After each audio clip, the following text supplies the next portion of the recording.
all of you who are spending some of today with us here at the Hub of the Americas as part of the Global Interfaith Conference that three hubs are hosting these 3 days. So since we were on the air yesterday on YouTube, our hub in Africa and our hub in Europe have had their presentations. And I want to remind you that all of the presentations of this global conference will be on our YouTube site, the one that you're on right now. And they will be saved indefinitely so that you can return to them and listen to them and also use them for classes. I think that we don't take advantage of all the resources that we have on this, coming particularly from this wonderful global interfaith conference on belonging together, migrants, refugees, and displaced persons, and global solidarity. My name is Marita Crutzen. I'm chair of the Hub of the Americas. And before we start our official program, I wanted to mention that the conference will, while it will have a closing tomorrow morning, California time, around 9 a.m., we by no means intend to end this discussion and this communication. So later I will show you ways that you can continue the conversation through different media, and we will be watching that. We will be making our own contributions with the newest information, challenges, and also strategies for this era that we're living through. So right now, I'd like to start with some art this morning, so that we can move from the left side of our brain to the right side for a few minutes. And I thought I would start with a poem from Carolyn Grossi, who was born and raised in Brooklyn, New York, and lives in the San Francisco Bay Area. She initially prepared in the field of political science and philosophy and taught in several community colleges that content. Then over 20 years ago, she immersed herself in her gifts for writing poetry.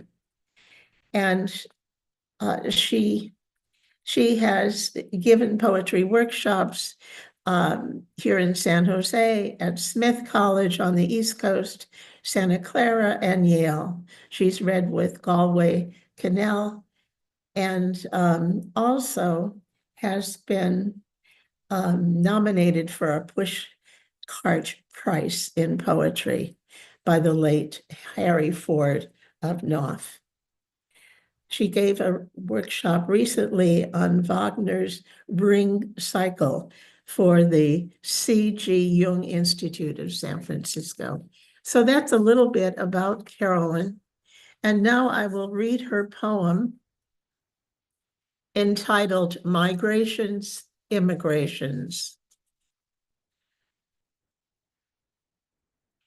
This time of year, the monarch migrations along California's coast, a steady stream southward, inner compass guide, stopping at Santa Cruz's Natural Bridges Park, wings gently swaying, long clusters clinging to eucalyptus trees, orange and black spots pleated, a few stray ones caught in fog, seeking safety of the fold, storing sap before migrating south to Central American forest, where they were born, will mate, give birth, let go, fall to earth. Offspring flying north, crossing the border, not stopped for inspection. Though risky when friend Alma returns to Mexico for her mother's funeral, will she be denied re-entry to San Diego, California? Will she or her family be incarcerated, expelled as undocumented? Our dear caregivers, farm laborers, builders, cooks, gardeners, she says, we did not cross the border. Our people were here first.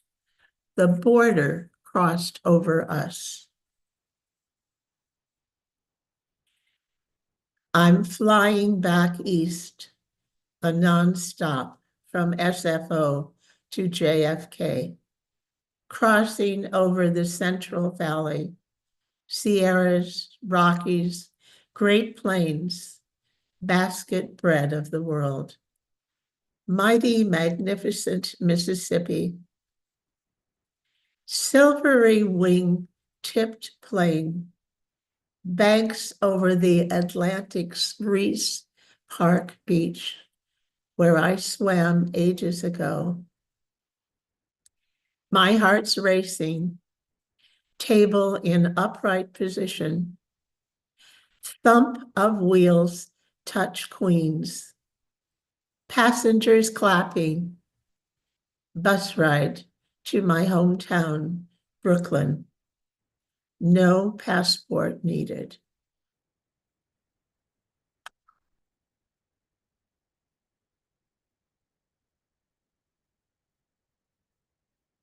And now I'd like to share a synchronous event that happened yesterday.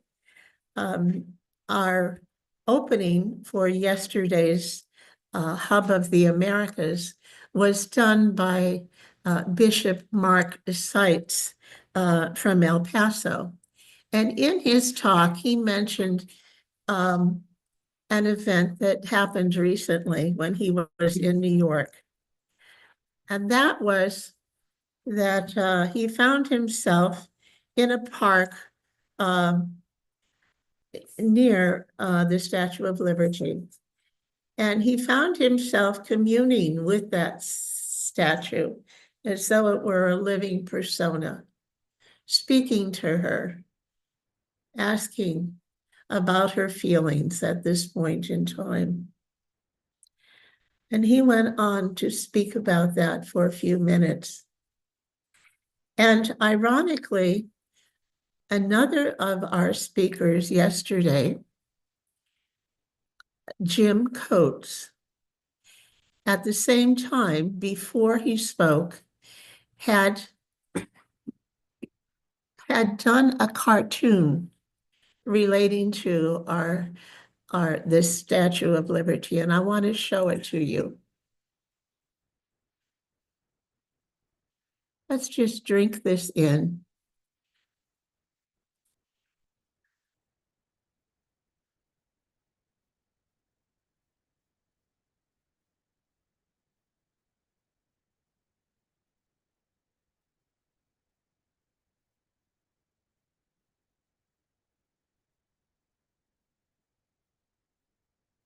Let her speak to us of her misery.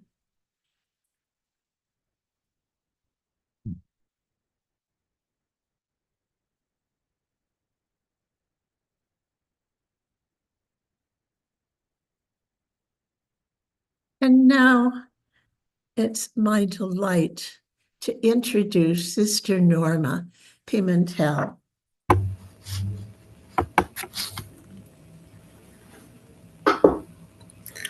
Sister Norma, I'll give you an introduction first, Sister.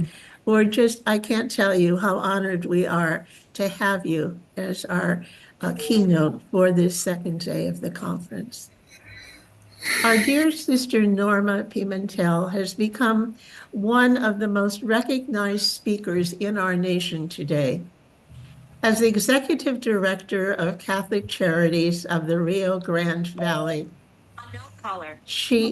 just one second.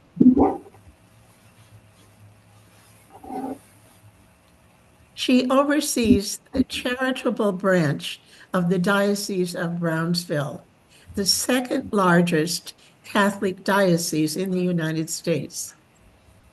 Sister Norma has over 20 years of experience in providing oversight to a diverse set of ministries and social services in the Rio Grande Valley, such as homeless prevention, disaster relief, clinical counseling, pregnancy care, food assistance, and humanitarian relief to immigrants.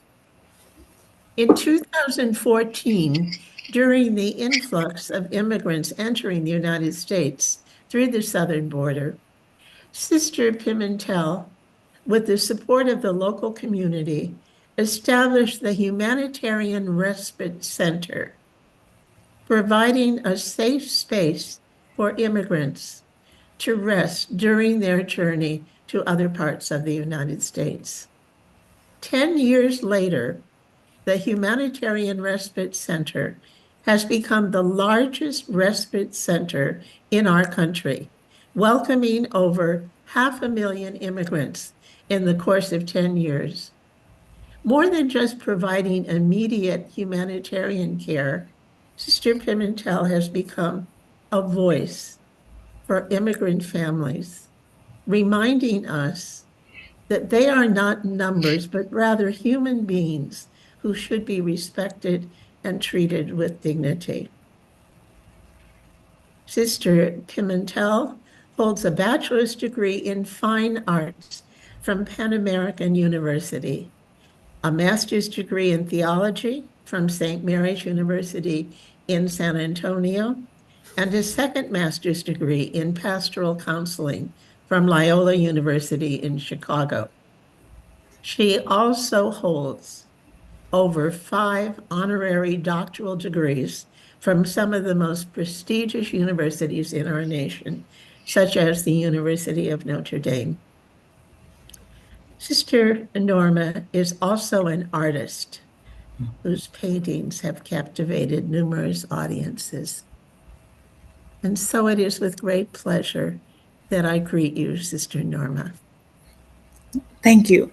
Thank you. Thank you. Thank you for the invitation. Thank you for the honor to be here to share my thoughts, my words of what is happening and what can we do, and I must start with an image that was put in Facebook, and I went ahead and shared it, and it's an image of Our Lady of Guadalupe that is handcuffed and taken with 2 agents by her side, and it for me it captures who we are as people of faith, how Jesus told us, when you do whatever you do to the least of my brothers, you do it to me. And I believe that so how true that is. And until we see it so visually in an image of Our Lady, in handcuffs, we can then understand what he means when he tells us, it is our brothers and sisters, it is Jesus himself, it is Mary, his mother, that are being thrown out of here, are not being respected, not given a chance to have a life, to be respected as a person, as a human being. And people, it's so controversial to see that image that it provokes a sense of like, oh, how dare you? How could you do that? It's that is exactly what Jesus wants us to see, He wants us to see it in ourselves, in each other's faces, himself, that if we mistreat anybody, whoever it is, we're mistreating Jesus. We're mistreating Mary. Mary cares for us. And so it is only when we can really embrace that we can begin to start to wake up, and realize that we have a responsibility to each other, to protect us, to provide safety, to give ourselves an opportunity to be okay. And so I think in the last 10 years, my experience at our response that we've done here at the southern border of the United States in Texas with Mexico, it has been a collective effort from all of us, everybody. It's beautiful how the whole community has come together, and it doesn't matter who you were, whether you're Democrat, Republican. It didn't matter if you're in law enforcement and city government or just families. Anyone and everyone, including immigrants, were part of a response to be present to one another, to care for one another, and it brought in the best of us. And as I always say, and I'll repeat it always, is my Bishop Daniel Flores, and he has always said that people in his diocese, people here in the RGV, in the Rio Grande Valley, are people with a big heart, because honestly, it's one of the poorest, if not the poorest, communities here in the United States, and they come out and offer themselves to see how can I help. After working as cleaning houses, they come and help clean the respite center. Or after work, after having long hours, they still make the time to actually be available and help other families. I think that spirit of kindness, that feeling of willingness to care, to be there for somebody else is I think where we need to be, and how what our Pope Francis is asking us to do, to help us move away from ourselves and being so focused on me and am I okay? But when we stop thinking of ourselves more as to, what's wrong with me or what I'm going through, because I mean, we're living through very uncertain times, and difficult times, and many people are scared and frightened, and many people are angry, and all of that, I believe, can get in the way to really respond the way we're called to respond, and sometimes I've myself found myself sort of lost, and I said, now what? Norma, what are you going to do? How can you lift yourself up? How can you lift others' hope, which is what we're called to do? Make sure we capture and embrace and give hope to those that are hopeless. That, in Mexico right now, the hundreds of families that were not able to enter, they already had their appointment to enter through the port of entry, and their CBP1 appointment to, with that great hope, I'm going tomorrow, I'm going today, and all of a sudden it's shut down. Now you look at their faces, and they have faces of hopelessness, faces of despair, of fright, and they're fearful, and they don't know what's going to happen to them. How will they move forward? What will they do? It's so difficult to see that and to say, how can I give them hope? Where do I get that will fuel me so that I can pass on that hope to these families, these people here in our community in South Texas at the RGV in the Rio Grande Valley, who are being picked up. There's patrol cars from the DPS parked outside the church before mass and after mass to pick up people. A priest just called me yesterday and said, Norma, help me, some of my families are going to pick up their kids at the school, and they are being taken, and they just scared, not knowing with their child, given it, say, please take my child, and the school personnel says we can't because we don't have any legal rights. And so he says, help me give them those legal rights. How can you figure it out? He said, yes, Father, I will. We'll make sure we do something to make sure families have or feel that relief, and so families here are frightened. They can't go to the supermarket, they can't go to church, can't go to school. There's so many uncertainties, so much fear in our community. And what is our response? How can we hold them and give them hope? And Pope Francis is very clear. He invites us to fraternity, to connectedness, and to be able to inspire this sense of social friendship. He speaks to that, and it's so right. And so that's what we must do. But how do we do that if we feel, I think our own emotions get in the way, of how we feel. We feel lost. We feel let down. Sometimes we feel like, I don't know how to move forward, And so I find my own personal experience in all of this has been, I only found one response in me, and that is to go to the Blessed Sacrament, every morning from day one after this new administration took office. The first day I said, Norma, I need God. I need Him to nourish me. And I just go before Him in silence, before the Blessed Sacrament to start my day. I think that I don't have anything to say, but I just need to be in that presence for that morning before I start the day, and that is what I find that we must, where we all can find direction. God can be our compass to know how to move forward every single day. How do we bring that hope if it isn't through Him?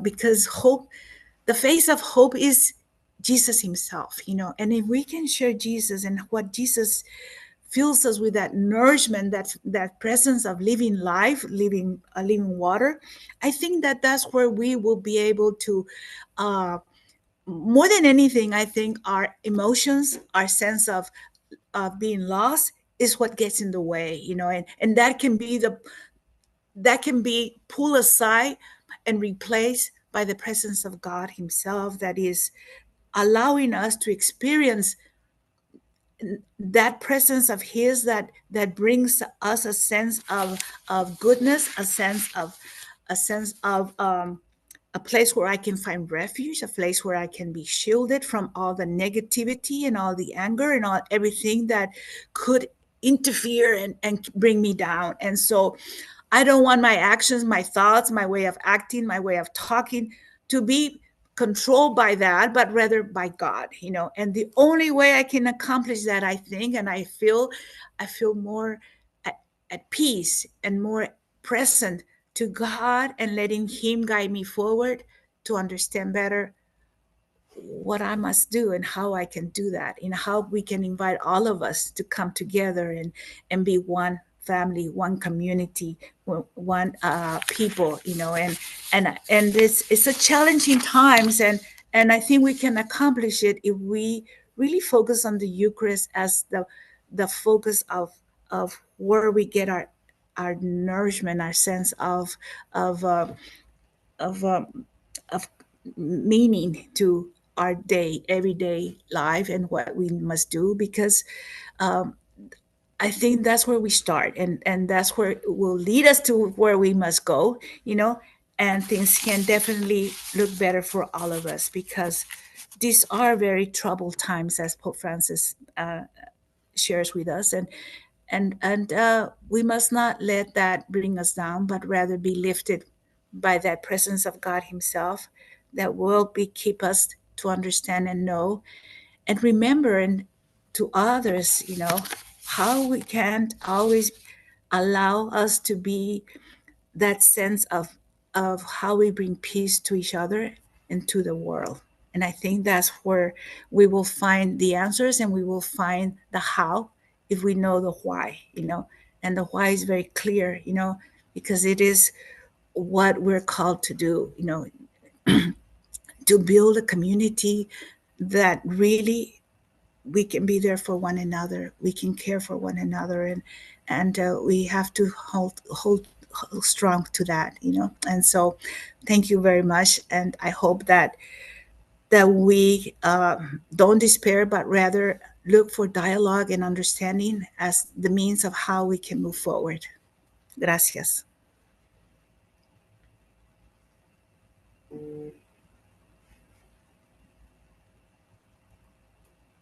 Thank you. How do I say thank you, Sister Norma? I have a, a couple of questions that occur to me as I'm just open to what you're saying, which is so powerful. I mean, what you shared with us is really this process of emptying yourself and going to our Lord and being filled with our Lord through the Eucharist, and letting His presence within you lead you minute to minute through your day. That's what I'm hearing you say. Yes, yes. Uh, I wanted to ask you, what did you feel when you saw that image of Our Lady of Guadalupe in handcuffs with police or ICE on either side of her? I mean, just what feeling did that evoke in you? You know, I, when I saw her like that, I said, yes, that is what we're doing.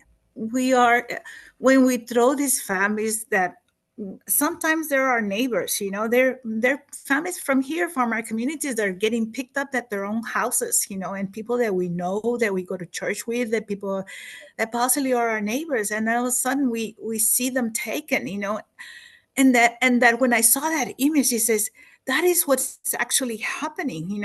It is, we are violating the presence of our God, of our Mary and Jesus, that are telling us how we must be one family, one together. And it is she and that is being thrown out of our communities. And so it's a very powerful image. And so the only way I think that I can understand it is by asking her, pray for us, Mary. You know, because you are understanding what exactly is happening today to our people.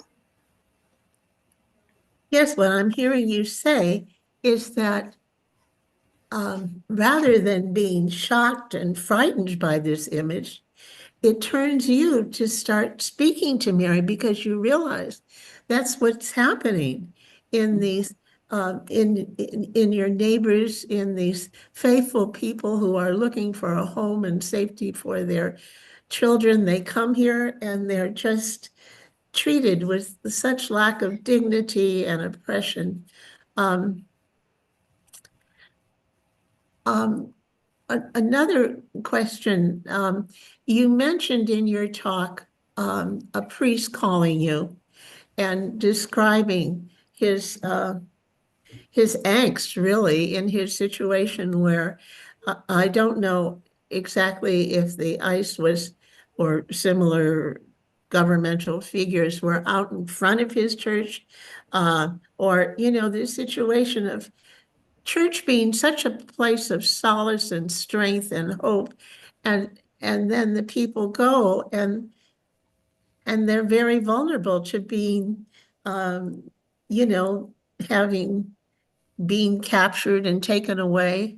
And so how do you respond? You said, yes, we will work with you. We will help you protect these people. So how are you able to do that, sister? Well, yes, it is DPS, Department of Public Safety, that highway patrolmen that are actually doing this under the instructions of the governor of Texas, and so I think that how we can help, and I said, because one of the things is that what he actually spelled out, he said this mother who was being taken, and she was actually going to pick up her child at the elementary school, and she told the people at the school, please take my child. And they couldn't because there was no legal document that gave them permission to do that. So I said, I will find a way to make sure that the families in your parish can come to us, and we can help them fill out the proper paperwork so that they can give that to someone who can be responsible for their child.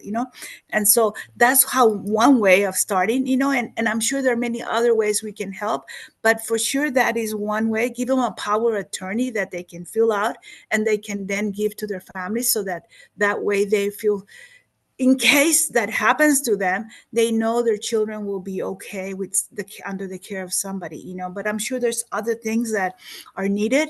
So I'm trying to come together with other people here in the United States that can help, and that we can together figure out what are the things we can do to protect our families, as far as giving them a way to protect themselves, how to respond, how to be safe, how to make sure their children are safe and their house is safe, and things like this. And so it's it's they don't have any rights, but we at least we can give them hope to be okay, as far as how to respond to something like so tragic as this that could happen to them, and how to help them in that respect. Thank you. Mary Acte has a question for you. Since cruelty is the point of the Trump administration, how do we change people's hearts and minds to welcome the stranger? I think what I have found is that we are all created by God in a way that we automatically will care for another person if we see them in a state of of of a tragic despair. And so we will respond if we see that, but we have so many people so disconnected and so misled by misinformation that gives them a wrong picture of what really is happening, making everybody that's an immigrant a criminal, and licensing themselves and helping people in the community believe that that's okay, only because he generalizes and makes everybody that's an immigrant a criminal.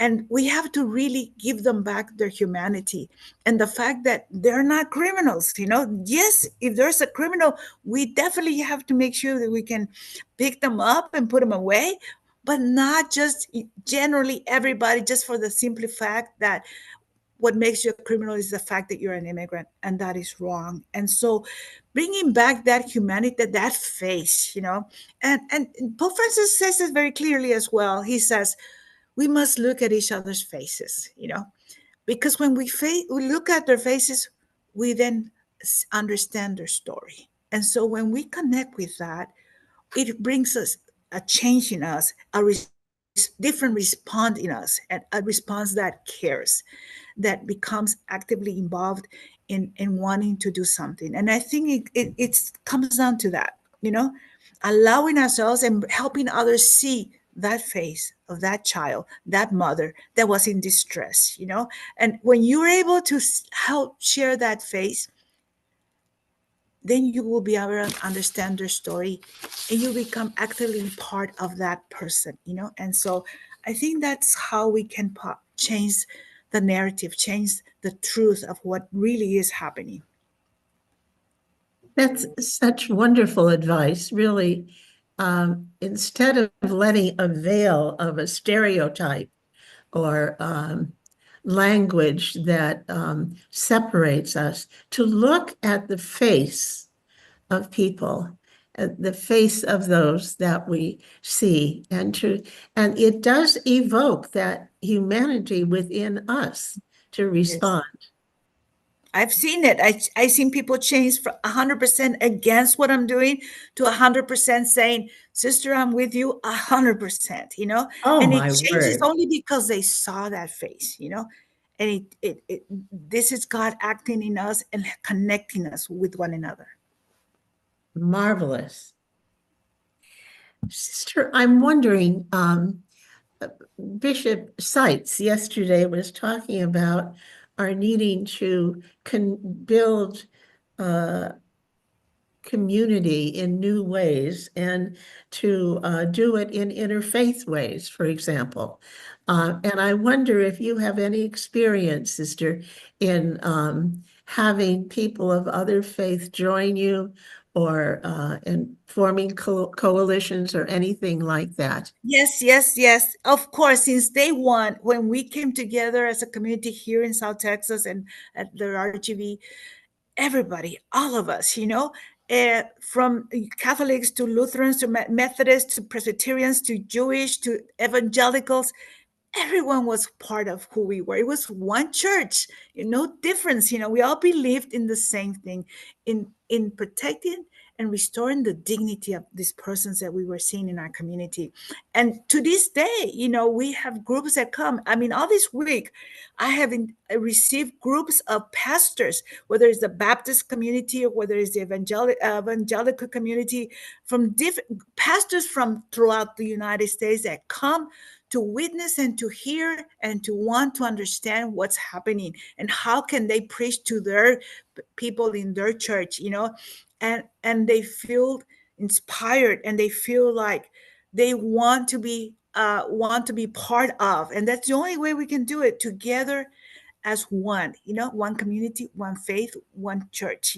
I think that's how it needs to be, and I agree with Bishop Sight. But it's something that we will always do as part of who we are. It's no longer us or them. We put aside our differences, but we connect with what we all agree and what we believe. We believe in that one God that loves us, one God that connects us, one God that offers us to be respect each other and to care for each other. We all believe in that. And what are some of the ways that you see this? Where are these people coming together?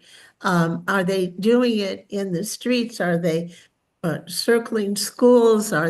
Where are some of these communities standing, together? I think there's different responses that I'm seeing, especially here in our own communities. I know there's a lot of anger that a lot of our Latino communities are experiencing because they feel targeted. They feel like they're not safe, that they live, their parents or families or their uncles and extended families are living in fear, and they feel targeted, and they are marching and doing protests in the streets and everywhere, and it's happening almost every day, in our downtown areas with cars and flags and saying, standing up for themselves. I think that's one way to do it, but I think the most important way is to do it in a way that does not point the finger so much at the other, but rather looks at how God is present to us now and how we can be more in dialogue and understanding rather than being angry. Because if you let our emotions take over, they make us act and focus on things that will not bring us together, but possibly even divide us more, But, it's their way of reacting to what they fear and what they see and what hurts, And so, as church, I think we're called to help them bring peace to themselves and bring unity and fraternity among all of us. I think that's the challenge, and I think it's possible only we let ourselves be an example of how God really comes out in a more peaceful and more loving way when we allow him to take over. Yes, yes. One of the things that really struck me in your earlier comments was pointing to the fact that we all can get fearful about what's going to happen to me or get lost in all the decrees and orders that the administration is giving and widespread loss of jobs and justice. And I thought you addressed that in a beautiful way because, I mean, in a very meaningful way, because you pointed two or three times to how we have to really be with others that are committed to justice, to building community, to providing safety, and not focus on all the emotions that are coming through us, but to try and let go of those emotions, because it is a very disorienting time in our country. I mean, so many things are being done illegally, and all sorts of decrees are coming down. And what you're saying is, yes, we can get lost in that and we can get very frightened. What will happen to me if I'm leading a march in our city or this or that? But we have to let go of that. And what I hear you saying and really join with others who are fighting for safety and justice for our dear sisters and brothers. I just thought that was, it's a challenge. It's a challenge to let go of our self-preoccupations. But you spoke to that beautifully, and I wonder if you'll just say a few more things about your experience, because it must happen for you too at times. Well, I think you said at times you feel lost. You know, I find that everybody has their way of expressing themselves, and families and people that are feel hurt, feel lost, feel scared, and they march. I think it speaks to the reality of what's happening. That there's a sense of fear, and of people are troubled by what is happening. And so I think it's we have to recognize that, and it helps us see that it's not just okay for things to happen and not to say anything. I think we must speak truth to power. We need to be that voice that names what's happening. And I'm one that will say, I know, stop hurting families. This is what you're doing. It's not removing criminals, it's hurting people that were okay here, that were uh, contributing to the community in a positive way. We're going to school, going to work, we're going to church with us. Why hurt them? Focus on what is wrong, not on what is okay. And we must speak to that so that people can hear and understand what's really happening. It's not okay to destroy lives and do these things that is and nobody recognizes that the hurt and the pain, and how families are being destroyed today right now because of all these decisions that are being made. And so uh, I find that we cannot hold back and not talk. We cannot be silent, we cannot be just on our own selves and that's it. We have a responsibility to come out and speak and say, not in a way that is offensive, but in a way that brings us together and it speaks the truth, speaks the reality of where we are and what is happening. And so how can we respond to that in a more positive way? So how can we change our laws and our leaders to act correctly in this time of so much confusion and so much fear? Yes. And what I hear you also pointing toward is community, that we need one another to remind us to what's really important, that protecting our brothers and sisters from Mexico is very important. They make such contributions. They've been our neighbors. We've shared life together. They've cared for our children. They've cleaned our homes. They cook our meals. Um, so I love your emphasis on the positive, not to get tied up in anger, not to get isolated with fear, but to reach out to our communities and to nourish ourselves daily with the deep spiritual resources that our faith brings to us. And for those of us that are Catholics, the Eucharist is is the widest, biggest, deepest Yes, it is. And present. going before the Blessed Sacrament and spending some time alone there, just in silence, is so important.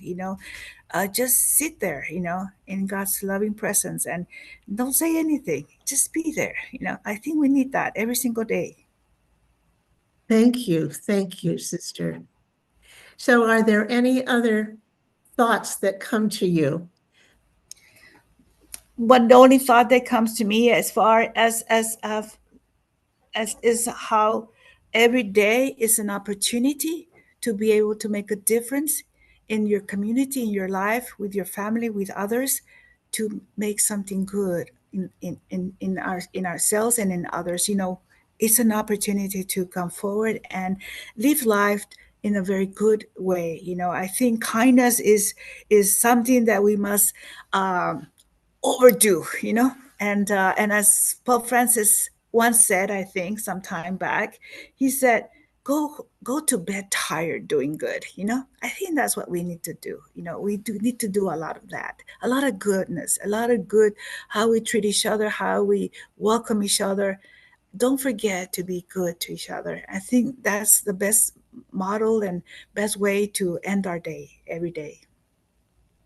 And I love your pointing to the fact that every day we have to make realize that we're here right now in this era, to make a difference and to overdo kindness. And also, I think to reach out to the people who I know here in our county in San Jose, California, we have our rapid response team. We have the Know Your Rights red cards that we're handing out to people just to get out and see what's happening and who's hurting today, to spend some time to doing that. Yes, listen to their story. If anything, just be present to someone that is going through this, and take the time to listen, to see their face, and to show that you care. I think that will do so much healing by doing that. That they're not alone. You're walking with them. It's important. Oh my, what a wonderful thing to suggest, sister. And now, before we let you go, I want to ask you, I know you are being invited many places here in the United States. Could you tell us where you'll be going in Actually, general? I'm going to be in New York next week, and then Uh-huh. from New York, I will then go to DC because we were gathering there as well. And then those are some of my trips that I have. And then from there, I'll be going down to California, San Francisco. University of San Francisco is giving me an honorary doctorate, and I'll be their keynote commencement speaker. And so that will be in May. So That's you'll the see me. University of San San Francisco, Francisco, yes. the Jesuit.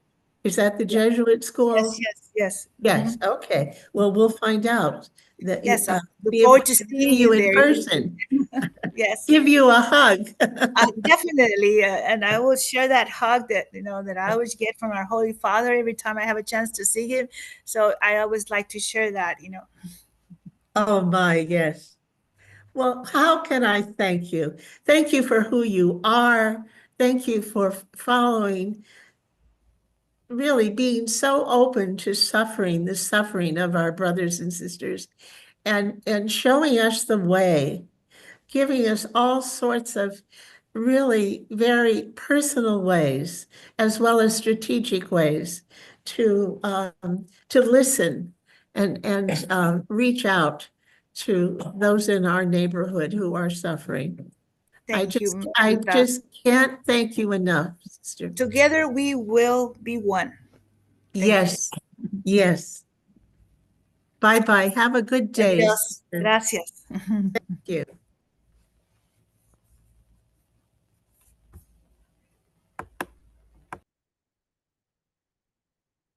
And now we're going to have a 10-minute break before we hear Father Carlos Anklan, who is the provincial for the Order of the Scalabrinis. And I'll tell you more about him. He's a wonderful man who's full of compassion.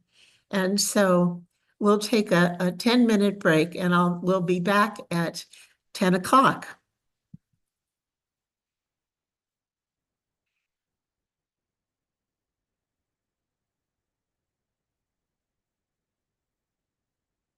Off now.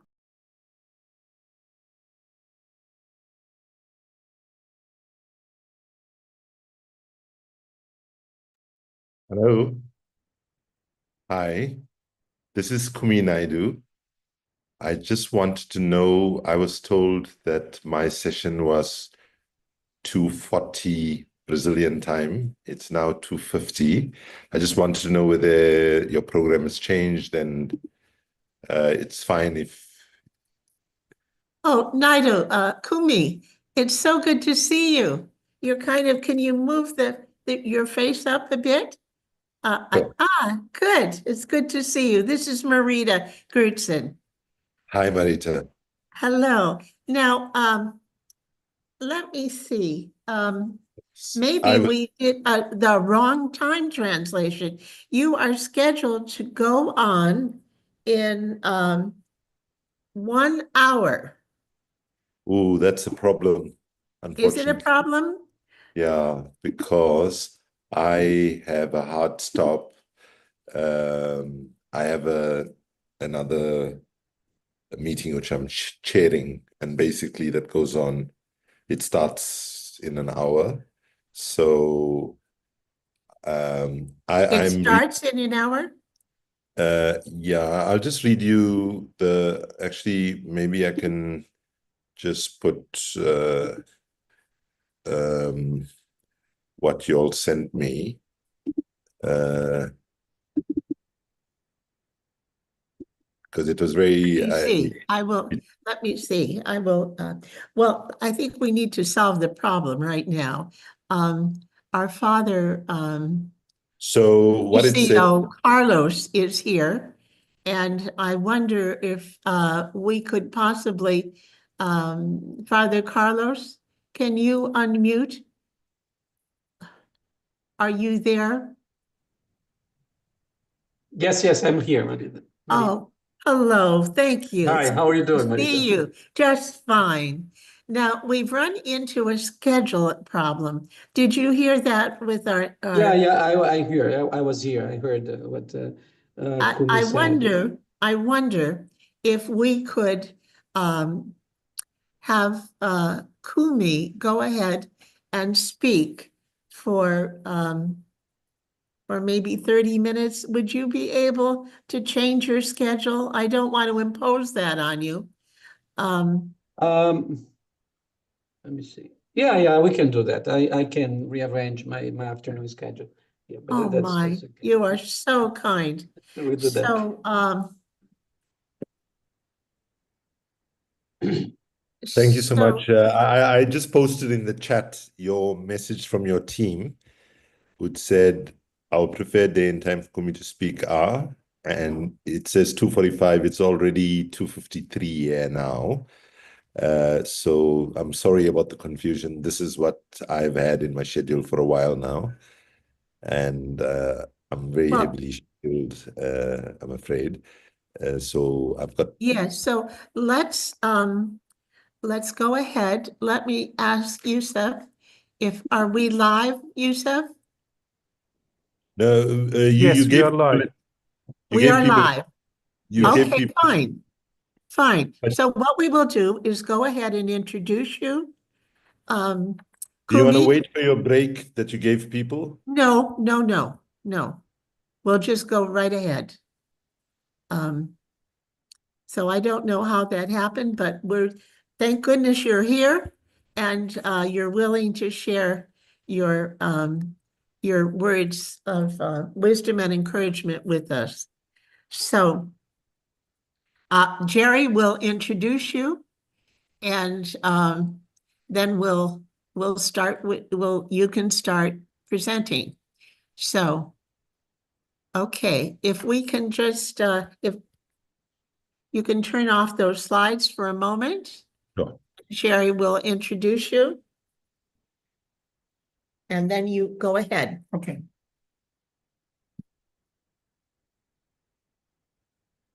Hi, Kumi. Hi, Jerry. Kumi Naidoo is a South African human rights and climate justice activist. He was International Executive Director of Greenpeace International 2009 to 2015, Secretary General of Amnesty International 2018 to 2019.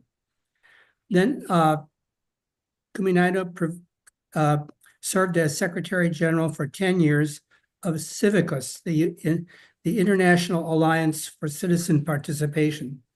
Kumi will be speaking to us from Brazil, where he is serving as the president of Fossil Fuel Non-Proliferation Treaty. My wife and I met Kumi when he was the Payne Distinguished Lecturer at Stanford University. It is my pleasure to welcome Kumi Naidoo. The title of his program is Youth as Agents of Change and Transformation, and the Transformation Power of Art. Thank you, Kumi, for your presentation. Thank you very much. Can you see my presentation? Yes, we can see it fine. Okay, great. Thank you. So, greetings, everyone. I was wanting to quickly start with a bit of a quiz, and that is 2 questions. What are the proportion of the world's population that lives in the global south? I don't know whether people can type in the chat, but basically, we know that the majority of people live in the global south.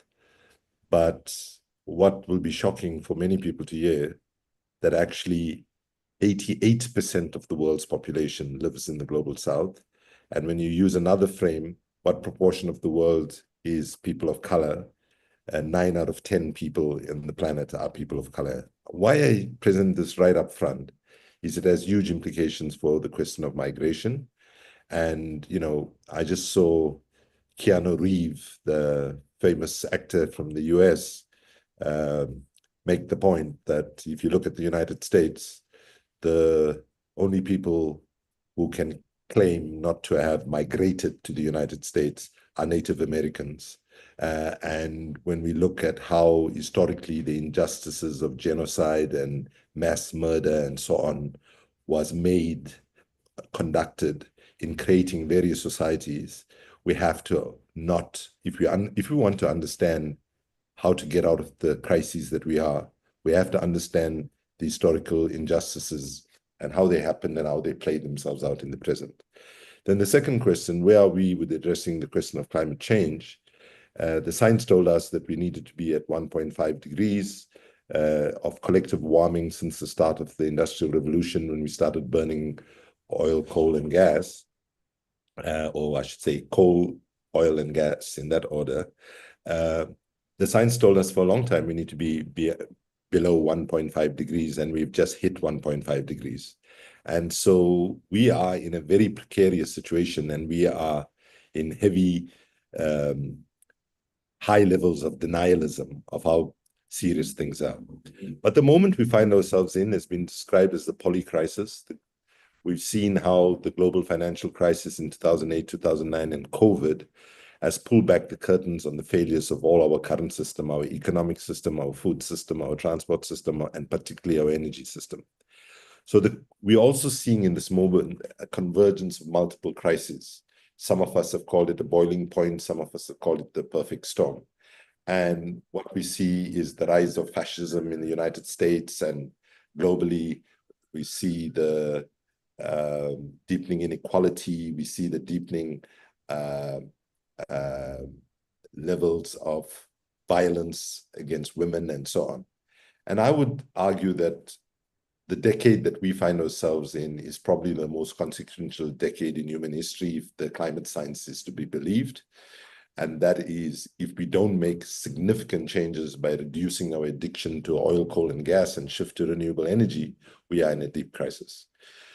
So we see, you know, layers upon layers of crises. And the sad thing is, what we are lacking is that what happened during COVID-19, right, and the level of political will that governments showed, right, is the kind of political will we need to address the biodiversity collapse and the climate change realities and the broken economic systems that we have.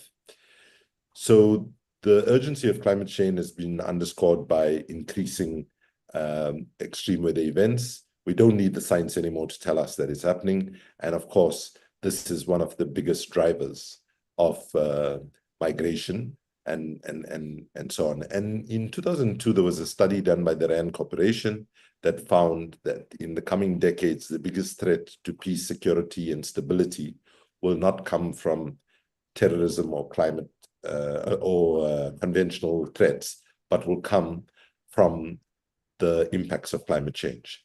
particularly things like resource conflicts, migration pressures, failed states, and the needs for adaptation strategies. Conflicts, of course, are often driven by resources. And, as an African, we find, I find it very difficult when people talk about, as Tony Blair, the former British Prime Minister, used to say, Africa is a scourge on the conscience of humanity. And the framing of Africa as a poor continent is actually somewhat problematic, because Africa is the richest continent under the ground. And that's precisely why we are the poorest continent above the ground, what in the literature is called the resource curse. So how do we combat this? Climate change must be seen as a spiritual crisis amongst all the different crises that we have. So if we look at Christianity, Pope Francis Laudato Si calls for an ecological conversion, urging believers to seek care for the earth as integral to the faith. Islam, the Quran and Hadith emphasize balance in creation, warning against excess and destruction. Buddhism talks about the concept of interdependence, teaches that harming the environment means harming all beings. And importantly, indigenous traditions that colonialisms and conquests sought to destroy is making a significant comeback globally. And many indigenous religions view the earth as sacred and stress the need for harmony with nature. With regard to migration, Kofi Annan, the former Secretary General of the United Nations, told me in a conversation less than a year before he passed, he said, when he was a young UN staffer at the UN, he had a photograph of Einstein in the back of his door. And as some of you might know, Einstein himself was a refugee.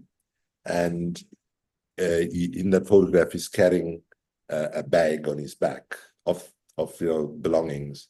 And the poster said, when a migrant comes, it brings more than what he has on his back. Of course, Einstein made a big contribution to our intellectual life and more. And I jokingly used to say when I was in Europe that were it not for migration in Europe, the quality of the food would have stagnated because the migration seriously enhanced the quality of cuisine and so on, as a lighter point. So I'm going to focus now specifically on young people. Many religions emphasize the moral duty of younger generations to care for the earth. For example, in Christianity, the concept of stewardship calls for protecting creation. Similarly, Islam teaches that humans are stewards of the earth, urging youth to act responsibly. Religious traditions often inspire youth to be agents of change. Pope Francis in Laudato Si highlights the role of young people in addressing the environmental crisis, framing it as a moral and spiritual mission. Hinduism and Buddhism, for example, emphasize duty and righteousness, encouraging youth to act in ways that ensure a sustainable future for all beings. And just to be clear, climate change is a threat, not to the planet. I always say the planet is fine. The planet does not need saving. And many people say, save the planet, save the climate, save the environment. Why do I say that? If we continue on the suicidal trajectory that humanity is on at the moment, the end result is we destroy our water resources, we destroy our soil, all of which is happening.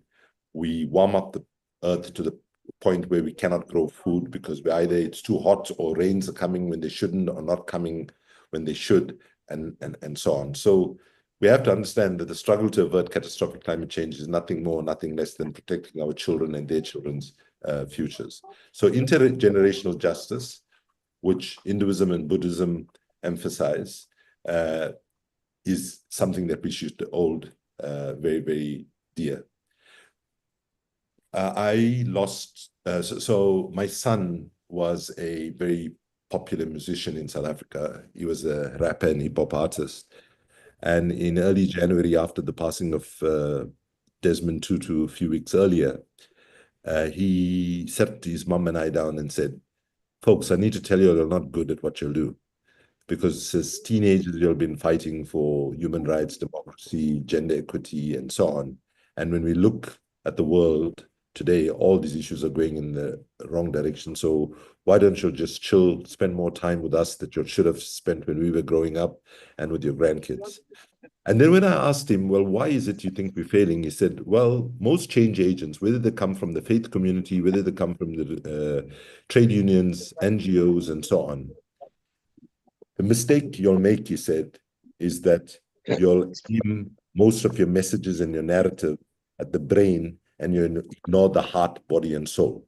So if we look at Trump's success in the US, for example, No, it's okay. where he Njagala kukozesa. It means broken. sorry, I don't know, are you hearing a noise? Yes. Okay. Okay, so like, you know, if you look at, and one of the things he said to us was, you know, look at Trump, what he does. He bypasses the brain and he goes straight to the heart and weaponizes all sorts of hate against migrants and women and so on. So I asked him, are you saying we should lie repeatedly like Trump does? And he said, no, I'm not asking you to lie, but you don't have to be so boring with the facts. So if you look at the climate movement, we've tried to move people on the basis of science, facts, and figures, and that just hasn't worked. And so he said, what you'll do is you'll ignore the heart, the body, and soul, and that is how people are moved. So, so when we look at that, young people are involved today at the local, national, regional, and global levels. And as climate change knows no borders, necessitating global governance that fosters collaboration across nations and prioritizes collective solutions over individual national interests has become critically important. The participation of youth activists around the world have been underscoring the importance of incorporating the perspectives and priorities of future generations into climate discussions and decision-making. So what do we need to move? Whether it's the faith community, whether it's trade unions, whether it's NGOs, what do we need to rise up in this moment where we are? The first thing we need to do is resist cognitive dissonance, which is denying the reality that we find ourselves in.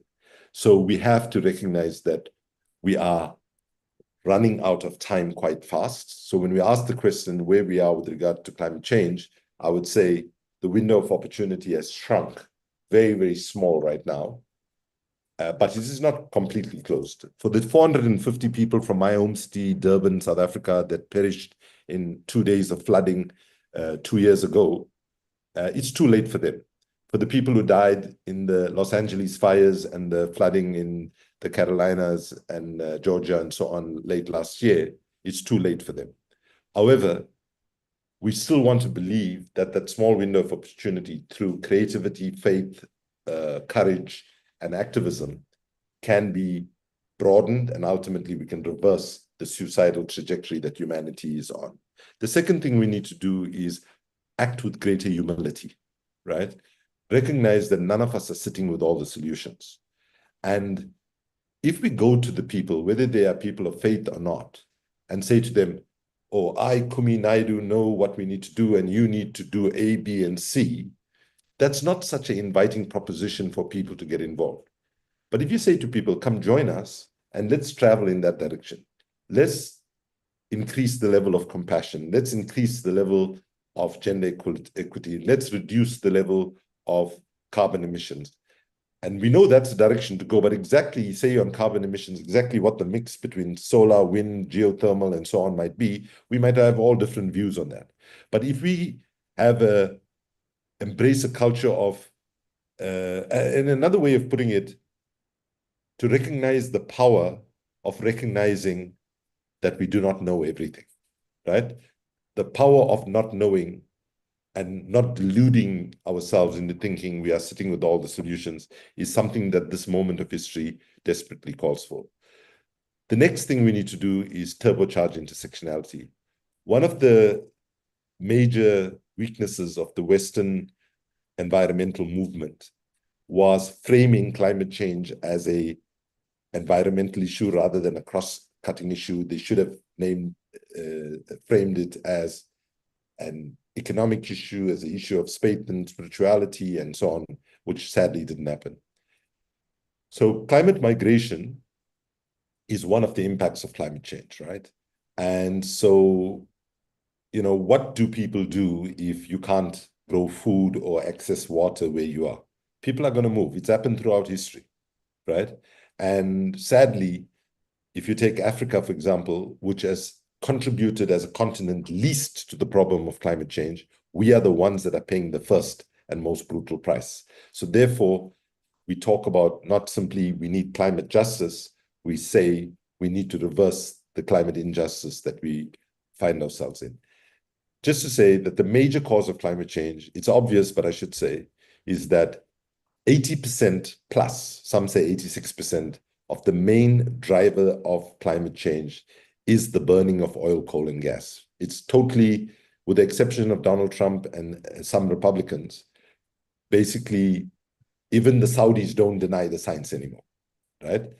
They accept the science, but they want to slow how long it takes to phase out. So I am leading a global initiative now where we have already got 16 of the most vulnerable countries in the world, including 2 fossil fuel producing countries, Colombia and Timor-Leste, East Timor, as it used to be called, to negotiate a treaty where they agree to 3 things. Just like we had the nuclear non-proliferation treaty or the landmines treaty, and which some of you know, the faith community was critical in getting that nuclear non-proliferation treaty in place or the landmine treaty in place. It started with a few countries coming together. At the moment, 16 countries are on board. We hope to start negotiations towards the end of this year. And some of you who might remember a Kevin Costner movie called Field of Dreams, where he's an Iowa corn farmer and he has this dream that if he builds a baseball pitch, that the greats of the past will come. And the tagline was, if you build it, they will come. So once we get the negotiations going, we are quite confident that people from around the world would come. So the other thing we need to do is embrace artivism. So artivism is the intersection of art and activism, harnessing creative expression to advocate for social or political change. It utilizes various artistic mediums to convey powerful messages and provoke critical learning on pressing issues. The story I told you about my son sadly ends quite tragically because 6 weeks after he told us that we need to focus on the heart, body, and soul and understand the power of art, he took his life. And upon his passing, we set up a foundation in his name called the Rikirik Foundation for the Promotion of Artivism. And we've launched a global movement of harnessing the power of arts and culture to address the climate crisis and intersecting crises, which we have no illusions will not be the salvation on its own.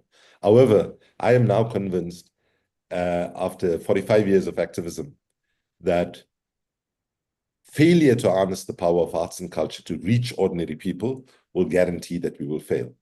And Maya Angelou put it quite well when she said, people will forget what you said, people will forget what you did, but people will never forget how you made them feel. If you, this weekend, I have the honor and privilege of having family and friends around the dinner table, I would recommend you do a small exercise. Ask them, what's the favorite movie they saw? What's the favorite book they read? What's the favorite speech they heard, right? After some thinking, they'll probably say, oh, that was the best speech, or that was the best movie, or that was the best book. Then if you ask them, what was it exactly about? Quite often, people might not remember what it was exactly about, but what they remember is how that movie, that book, that song, and so on made them feel. And we should not underestimate the power of emotions and feelings. So art changes people and people change systems. Culture is power. Culture shapes our imagination and how we view the world. Art, culture, and stories change people and people change systems. Therefore, great influence is wielded by those who have cultural power and cultural infrastructure. Cultural and narrative strategies are fundamental in our paths towards justice, liberation, and equality. Cultural change precedes political change. Culture can show us the future that has not yet arrived, making the impossible feel tangible. We must invest in culture to build lasting narrative power and move the arts and minds. These are the words of Fabiana Rodriguez from California, who is a leading artivist in the world. So when we think about how domination happens, the response to domination has to be empathy and interdependence, right? And social change happens, in that intersection between culture, which you could see as worldview, economics, which is about resources and money, and politics, which is about governance. So I want to quickly just walk you through just some visual examples of how arts and culture has been used by young people in recent times to educate people. So this was a piece of mural art done in Africa during the COVID crisis. This was a piece of art in Tunisia done by during the Arab Spring, and this moved people much more than speeches by activists or thoughtful essays by policymakers. Art as a South African resisting the apartheid regime in South Africa. Without art, we would not have been able to educate the majority of our people, because the architect of apartheid said very strongly, Blacks should never be shown the greener pastures of education. They should know that the station in life is to be users of wood and drawers of water. So most of our people were left unable to read and write.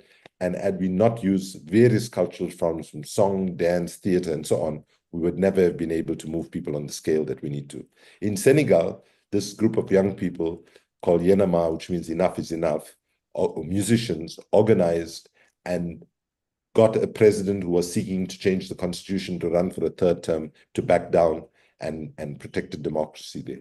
This festival, Tumani Festival, is particularly unique. It takes place in Malawi, and Malawi has received migrants from various different countries around the world. And this is a festival that is organized and run by migrants, and migrants are able to show the host community some of the cultural talents and diversity, food, and all of that they bring to that society, and it helps with local acceptance.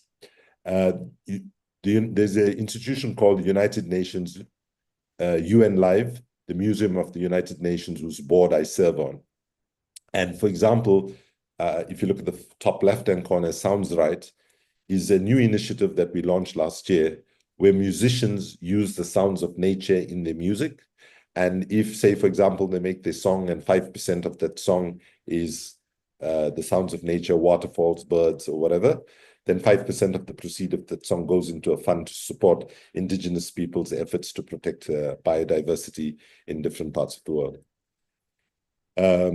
So I want to just begin to conclude now by saying that, one of the big challenges that we face is how climate change is driving eco-anxiety and climate anxiety, and how it has an impact on climate change. My son was very, very successful, much loved, had millions and millions of fans all over the African continent. But when he looked at the world, he saw a very unoptimistic place. And in my last conversation with me, he said, your generation fighting the apartheid regime really struggled, because you all had such a difficult time with your friends getting killed, being in prison, being on the run, and so on. But you all had one thing that the younger generation across the world doesn't have. So I asked him, what is that? And he said, hope that things could potentially get better. And that is a very, very troubling thing. And if you look at young people, like young girls who understand climate change and so on, in large numbers are saying across the world, in rich and poor countries, that we're not going to have kids. What a horrible thing for my generation to have left that question with young people to have to grapple with. And it is, definitely a failure of leadership. So I want to end with these words. In the moment of history where we find ourselves, pessimism is a luxury we simply cannot afford. And the pessimism that justifiably emerges from our analysis, our lived experience, and our observations can, must, and should be responded to by the creativity of our thought, our courage, our optimism, our spirituality, and our sense of humanity. So I conclude by thanking you, and I was happy to participate a little bit in the previous session, for being voices for peace, justice, inclusion, humanity, and I wish you well in this conference and all the work that you do. Thank you very much.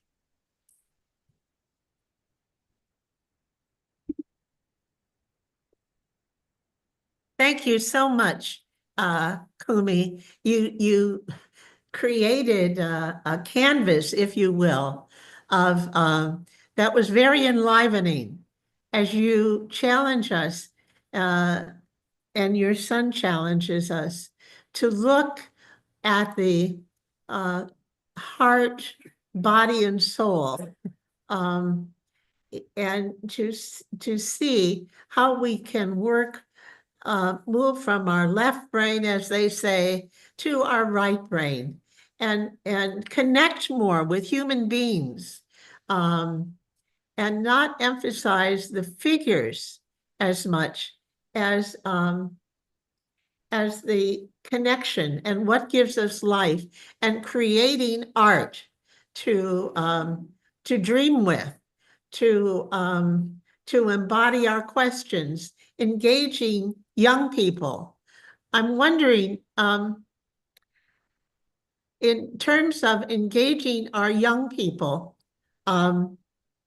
here in the United States, I know you've taught at Arizona State, I think, and you've been at Stanford.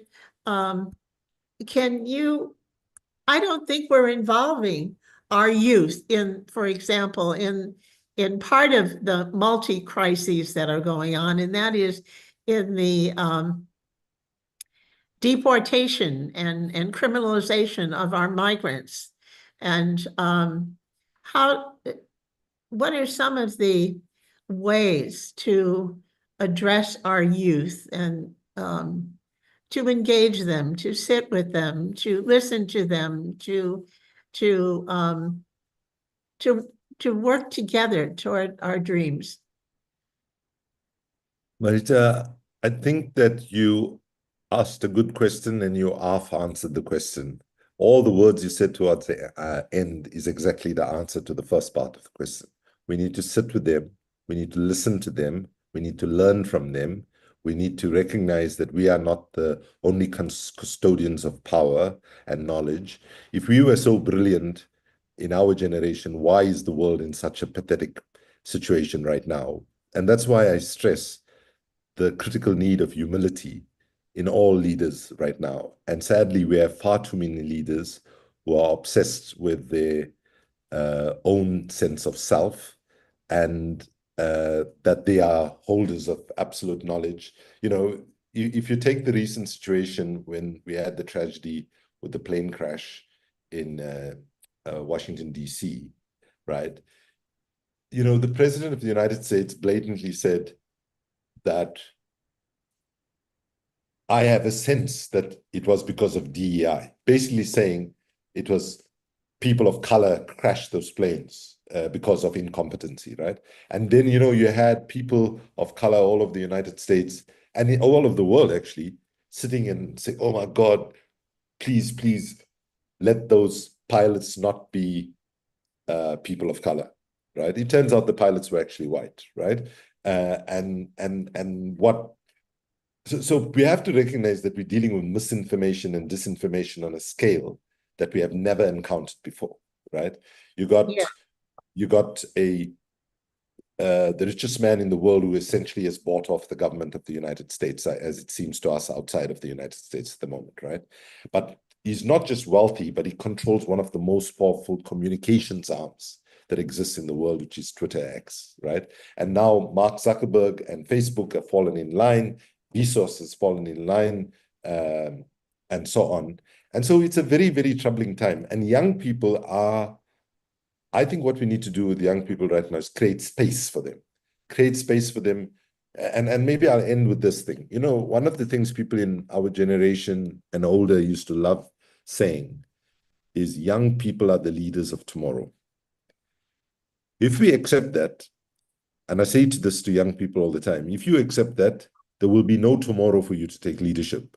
And so unless we bring young people much, much more in leadership with new perspectives and so on, we don't stand a chance of turning things around. Thank you. Thank you so much. You're such a wise man, and you've lived through so many experiences around tragedy, around our crises. You've engaged so many people We're just so honored that you came and you spoke with us. Thank Thank you you. so much. Thank Kumi, I you. just wanted to mention one sign of hope in the United States. Oh, did he leave? No. I come from Detroit. And the last time I was in Detroit, I received an award from the Buddhist Council of America for some of our work around the world. And I noticed the inner city of Detroit, where my mother was born, is reviving, largely because of a lot of the work that youth are doing, and particularly street art. There's wonderful street art in Detroit now, and young people are reclaiming the inner city. And our African American community and indigenous groups that have come from around the world. I grew up in that city, and it was destroyed pretty much in the 1960s by the auto companies leaving, and there were no jobs left. But now it's reviving, and it's becoming a center of commerce and culture. So I think that's an example of a city that has our young people are doing wonderful things, particularly in the area of street art. Wonderful. That's great to hear that story. Thank you. And that story is like that we are seeing all over the world right now. And it's not as if arts and culture creatives are waiting for boring conventional activists like me to come and say, hey, let's get involved. They, based on their reading of the world, and artists want to be relevant. So they, they're bringing all of that up. Maybe I should just say one reason why the power of an arts and culture is so important. It's because arts and culture can help us imagine futures yet to be born. So, at once upon a time when somebody said we needed to end slavery, those with powers and those in the class of power was like, oh, that's so impossible, it'll never happen, and so on. And Mandela used to always like to tell us, it always seems impossible until it is done.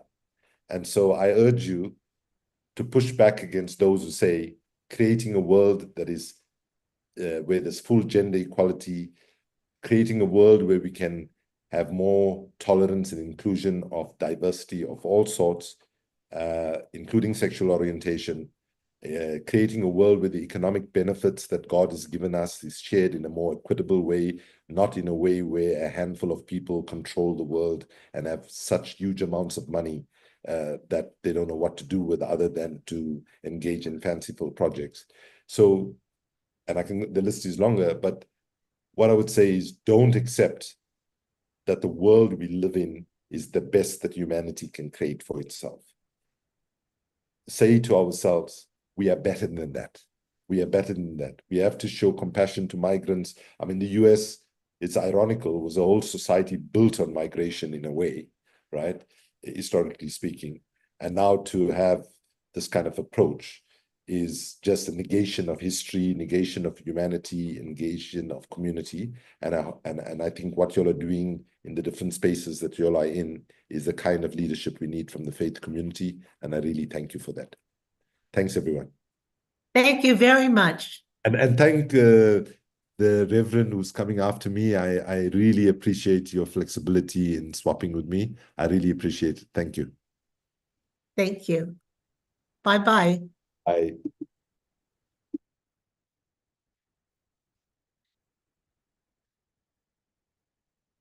The next program going to be English or Spanish? Is Ostelina there? Would you see if she's at the door? This is. Ostelina.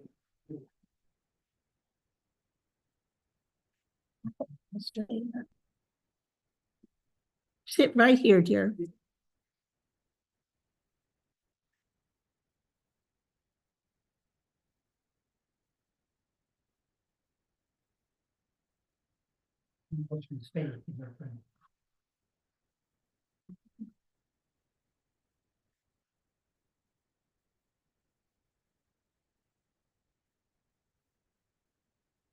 Sister Claudete, welcome. Boa tarde. I have a problem. Just one moment, I'll get back to you.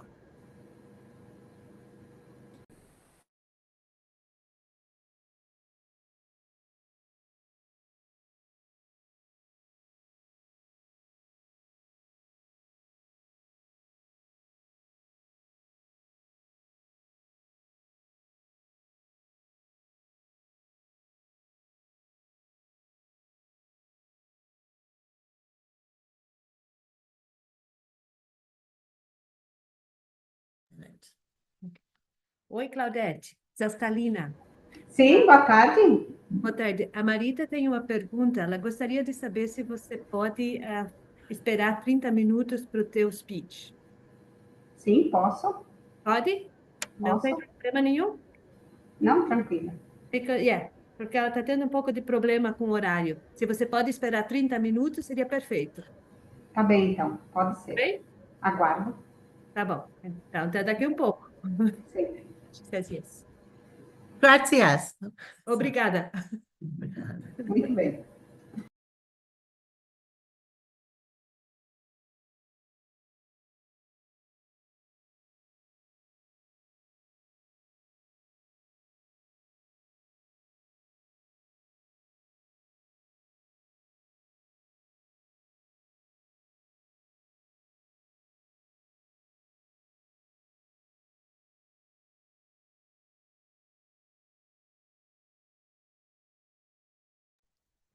Thank you, Father Carlos, for your generous waiting for an hour to speak. That's okay. It happens. So we are delighted to have with us right now Father Carlos Anklan, who is the Provincial of the St. Charles Borromeo province. He oversees the Scalabrinian missions in Upper South America, the United States, and Canada. And as I understand it, Father Carlos, your community, your religious community of priests and brothers is main mission is to accompany migrants throughout the world. That is your charism, your mission. Am I correct? Yes, yes. It was, it's a community that in the late 1800s, as many communities came to be, was founded by a bishop in northern Italy, St. John Baptist Scalabrini, to follow at that time, Italian immigrants to the US and then South America, especially Brazil. And it's been over about 60 years ago, it has opened the scope, not only Italians, but migration and refugees, of any nation, any culture. My, such a current ministry that's needed so badly. Mm-hmm. Indeed, very much, has come to the forefront, and we are very small. Thank God that the church has awakened to this. That's a beautiful thing that the Pope has brought this to the front pages, and many people in the church are aware and taking responsibility. It's beautiful. So we welcome your comments on this second day of our conference. Okay, thank you, Marita, for inviting. It's it's an honor to be here, Gerald, and you that invited. And I want to say, I enjoyed the two talks that I was listening here. Sister Norma Pimental is delight. It was delightful to hear, and for a person who is at the front of everything, she is so full of hope and spirituality that gives us so much strength in this work. What I want to share is humbly some personal notes on the reality, reflection about the border. What is the border? When you started today, you read a poem, and part of the poem mentioned people, especially in what is today California and many states of the US. They said, "Oh, we never crossed the border. The border crossed us." And so the border can mean the division or the ending of one nation and the beginning of another. But I want to talk the border with a broader meaning. the border as, you know, a place of encounter. You know, there could be that, you know, whatever, you know, is not only Mexico and the US, but whatever one nation ends and another nation starts could be that place, but also representing also situations that that separate two cultures, or to such as a language. Sometimes, you know, it's a border. If you meet somebody that you don't speak the language, you are at a, you know, a difficult situation. If peculiar customs, food, all of those, you know, the worldview, you know, how different worldviews can represent borders, and all of this, you know, people. By that I mean you don't need to be leaving the physical border to experience the reflection that it could be anywhere, because that's my reality. And my life as a missionary priest, as a Scalabrinian, I spent most of it in the U.S. I'm in New York now, talking from New York, where my office is, the central provincial office. But I work in parishes and also in Canada. And that was a border, because I was working in diverse, multicultural communities. And I had that daily experience of meeting and receiving people of all, many nations and different cultures. So in these borders, as a different place, not a physical place, but a place of encounter. I think that word, I want to emphasize the word encounter here, or meeting people. That is what a border could mean. You know, not only a division, but a meeting place. You know, where two cultures come together. As Scalabrinian missionaries, we have around the world, but I will speak a few places now, welcoming centers or welcoming houses. We call it Casa de Migrantes, places that could serve as shelters in the border of some countries like Tijuana, United States and Mexico, Nuevo Laredo and Laredo. I mean, that's kind of standby because of the violence there. Narco violence, they had to put the house in standby, but the border of Guatemala and Mexico, the border of Colombia and Venezuela, the border of Colombia and Ecuador, and going to South America as well, the southern tip of South America. I mean, different places, many houses that will not only shelter, give food and a place to sleep, but also many of them have started, you know, looking into a more integral concern for each person that comes to the house, and giving some, also develop some training centers or professional schools that will give some skills for these people, because some migrants are just passing by, they are going and they stay there for a short time, but some others need, you know, they have in their journey, many of them, they have to stop for a while, even to make some money if the place allows, so that they continue their journey. Those migrants that used to dream, we heard Sister Norma speak, coming to the border with the US, some of them travel long distance, and it's an expensive, very expensive journey. And some of them do have to stop and then continue their journey. They walk, literally, many of them are walking to north, towards north. Now, we don't know exactly what is going to happen, what they are going to do with the new policies here in the US. In those houses, that we have, and there are many out there we have just a few. As I said, we are a humble, a small congregation, and thank God there are many other people working with refugees and migrants and people, displaced people. Those places, it's a common practice to collect as much data as possible.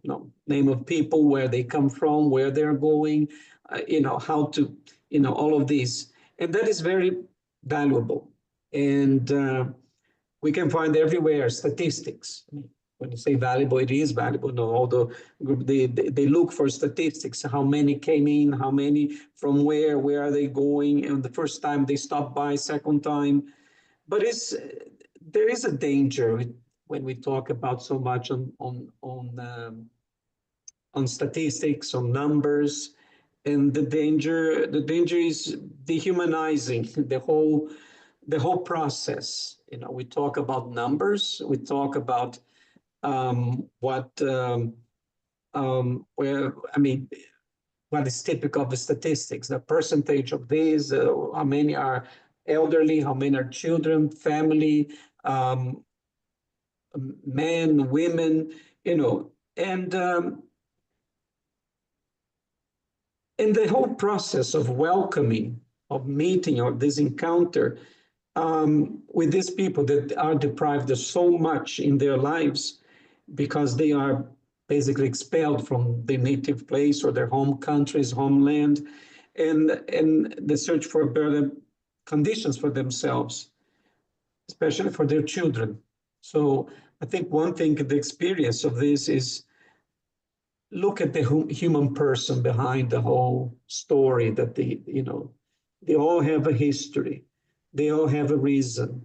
They all have a motivation that made them decide to move. We know that we might say, oh, a person is free to choose to leave their native place or to stay. But we know that, just heard a little talk about even the environment is changing. Many places in the world, people who lived in agricultural areas cannot support their families anymore. So they have to move, or violence. People look a place that is secure for them and for their children. And so those places, we have to create places where they feel that they are welcome, who they are, as a person, not a number. Always calls to my mind, comes to is how to welcome somebody it comes the parable of the Good Samaritan, in Luke's gospel. And when, that poor man, half dead by the road, and people passing by, everybody with an excuse, until a Samaritan comes, and takes care and recognize there's a person there. It's not right. It's not fair. We cannot just leave, brother or sister just by the road, and makes all the difference. Takes care and see what is there. Now, to welcome is to value that person in the condition that the person is. It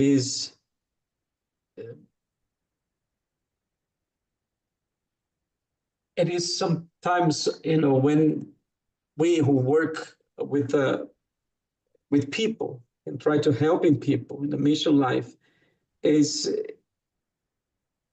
sometimes that we make ourselves available, but we have time, we give a moment. So this time I'm available, but it is when the person needs, not when we are, when we make our own schedule. So the border becomes the place where we encounter people who are from different places, different cultures, different origins. But there is something very profound when we encounter another person who is in a vulnerable situation. And that comes again to the Gospels. Jesus, the encounters he had, the healings, that the forgiveness was always, most of these encounters were with vulnerable persons. They were vulnerable and they came to Jesus, and Jesus welcomed them. And the meeting, that encounter was very profound. And that's to put our life in the front lines. Jesus cared for each person, restoring their dignity through healing, through forgiveness, or sitting with them at table. That's a sign of realizing that we honor the person. So the encounter that we have at the borders of our lives with people, they cannot be just an anthropological, just a person-to-person level. That's important. But it is, the border is a theological place, if I can say. It is a moment where we experience something much more profound, because in receiving, in welcoming, we are welcoming God himself. We are welcoming the presence of God, and welcoming God, we see the likeness of God in that person. Matthew's gospel says, it's not so much what we have done to say devotions and prayers. It says, I was a migrant, that's part of the, and you welcome me. I was a stranger and you welcome me. I think is the action that does. Last week, I was in a visit in Colombia. We have missions in Colombia, and I had the opportunity to visit one of our centers there that was not so busy lately until it was very busy a few years ago or a few months ago, up to a few months, with the Venezuelan crisis that so many people left Venezuela, and the majority, even if the United States has so many, but the majority went through Colombia. That's the neighboring country. And from there, from many all over South America and other places. But I went to this place that we have there that somehow was the number. It was quieter. There was not too many. They expected after elections last year in Venezuela that the number would go up. It didn't materialize. Until they had on the 18th, 19th of January, a big conflict in an area of Colombia called the Catatumbo, an area where the factions of old, remaining people that in the process of the peace of the country, they did lay down the arms, so they were guerrillas. And they went in conflict, and in question of 2 days, over 50,000 people were displaced, and they had to seek, cities, whatever they could find, and the place I visited had 300 people there. I'll not say the place where I visit, because people living there, some of them are very dangerous at their lives, because they laid down, they used to be even part of guerrillas, but they laid down the arms and they believe in peace, but they are hunted, because of that. But I was there, but the point I wanted to get is the missionary that I found there, he was telling me and said, Father, these people believe in peace, but they are so distraught, what Sister Norma was saying, and I'm here. First of all, because the government is involved, they know security and helping out and this and that. But he said, it's to give hope to these people, to tell them there is a tomorrow for them, many children that are out of school and this and that. So that's the important thing here. The situation is chaotic, but still, we are the ones that should bring a voice of another world is possible, another moment is possible. And these people has to believe in that, not telling them, you're here, or the situation, you're here. Another place that and I'm coming to the conclusion just a few minutes. Another place that I visited last year that we have opened a mission is in Panama, the Darien Gap, a place that people are going to look. It's been for a few years now in conflict. They say It's the jungle where people cross from Colombia to enter Panama and then continue their journey. It's a place of no man's land. It's a very dangerous. We see what is going to happen now because with the borders closed in many places. But people, I was there visiting we're opening a mission there, but one welcoming center set up by the government and everything. But you would see the face of these people. 2000, when I was there, was 2,000 people arrive in a day. And then they're put in buses, and they were, of course, they pick their names and everything else, put in buses, and they drive about 15 hours to Costa Rica and then continue their journey towards the north. Paying every step of the journey. They have to pay for their transport and everything else. And how not, when you look at that, I could just imagine that Jesus looked at the people and said they are, sheep without a shepherd, people moving here and there. And that's why I appreciate what Sister Norma said, because in the situation, we cannot despair, because we do believe that migration built the world. The nations that we know, there are few nations in the world that never had migration. So it is building that, and the encounter, the border, coming as this place of a theological place where we encounter God in this suffering.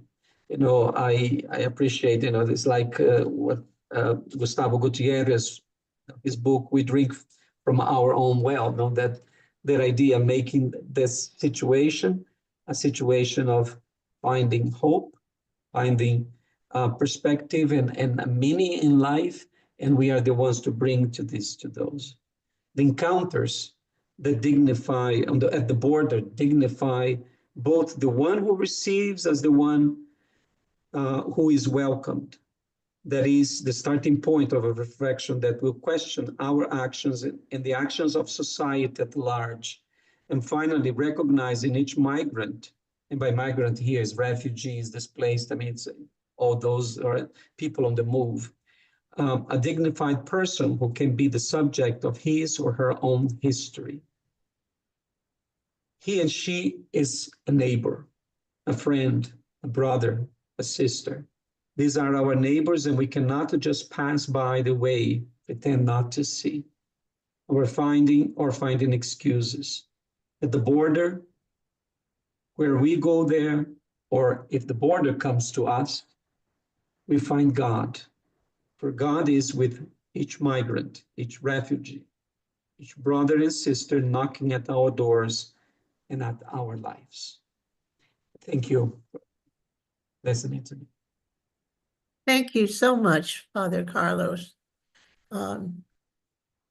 Your emphasis on the encounter and your stories, going back to Luke's gospel, are very stirring, in the sense of, you see this when you're visiting your missions in South America. You see this every day.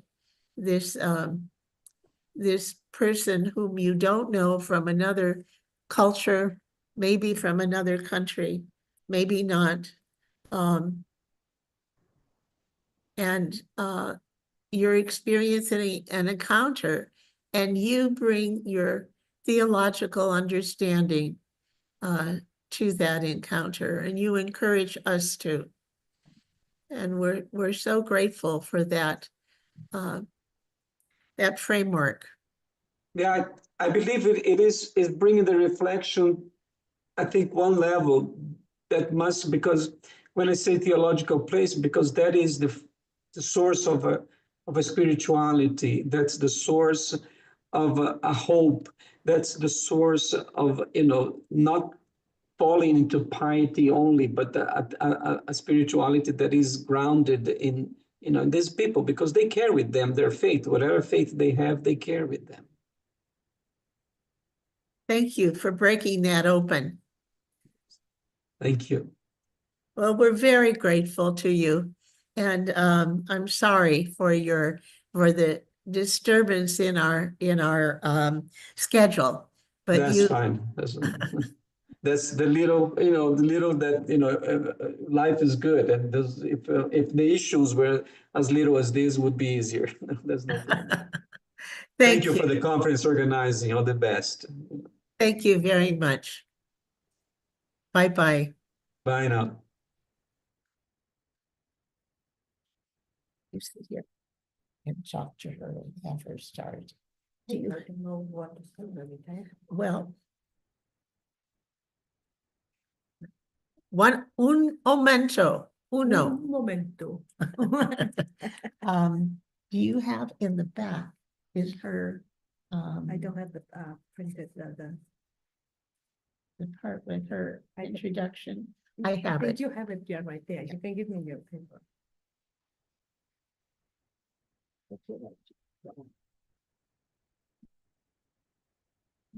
Oh, here.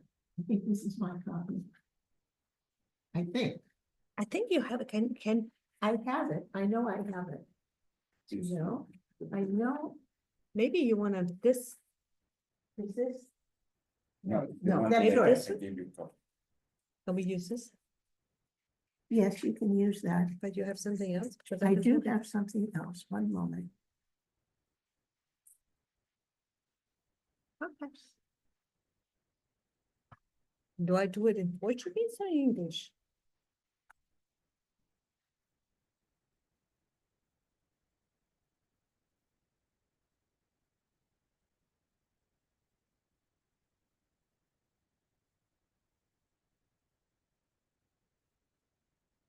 Do I do it in Portuguese?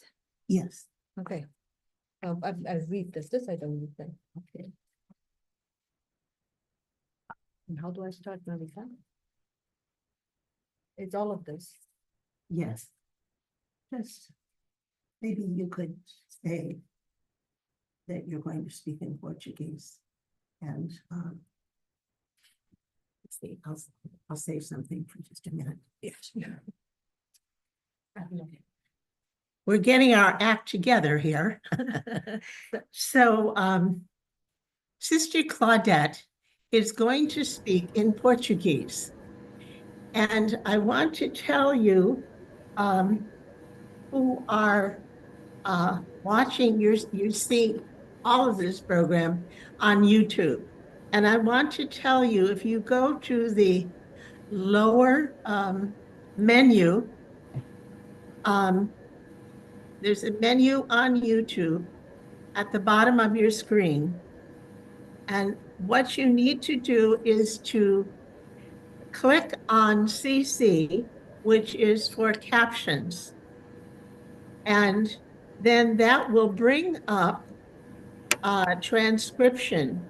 And what you want to click on is to enable live auto transcription so that there will be captions in English of Sister Claudete's talk. And we're going to have our mutual colleague, Astelina Penner, who is from Brazil, and my neighbor here in San Jose. She will introduce Sister Claudete in Portuguese, and Sister Claudete will go on and give her presentation in Portuguese. And again, I encourage you to go on your YouTube screen to the menu at the bottom where you click on CC captions, and then you will see when you do that, another menu emerges, and you want to enable live auto transcription. And she'll be speaking in Portuguese. Okay, Astelina.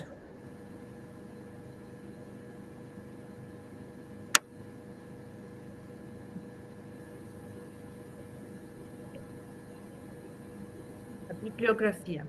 Confederação Nacional de Municípios, CNM, atualiza prejuízos dos municípios com as chuvas no Rio Grande do Sul. Impacto é de 12 bilhões e 800 mil. Confederação Nacional de Municípios, 3 de outubro de 2023. Disponível em cnm.org.br. Comunicação, notícias, CNM atualiza prejuízos dos municípios com as chuvas do RS Impacto e DR 12 bilhões e 800 milhões. Acesso em 13 de novembro de 24. Francisco. Discurso do Santo Padre no encontro interreligioso com o chefe dos muçulmanos do Cáucaso e com os representantes das comunidades religiosas do país, de 2016. Disponível em www.vatican.va. Content Francisco PT Speeches 2016, October Documents Papa Francisco 20161002, Azerbaijão, Encontro Interreligioso Paco e HTLM, acesso em 11 de novembro de 24. Rio Grande do Sul, Secretaria da Justiça, Cidadania e Direitos Humanos. Fórum de Convivência Interreligiosa terá reuniões itinerantes e o 2º Congresso Estadual sobre a temática em 2024. Secretaria da Justiça, Cidadania e Direitos Humanos do Rio Grande do Sul, no dia 24 de outubro de 2023. Disponível em justiça.rs.governo.br/fórum de convivência interreligiosa terá reuniões itinerantes e o 2º Congresso Estadual sobre a temática em 2024. Acesso em 13 de novembro de 2024. Universidade Federal do Rio Grande do Sul. 6 meses após enchentes no Rio Grande do Sul, quase 1.800 mil pessoas seguem desabrigadas.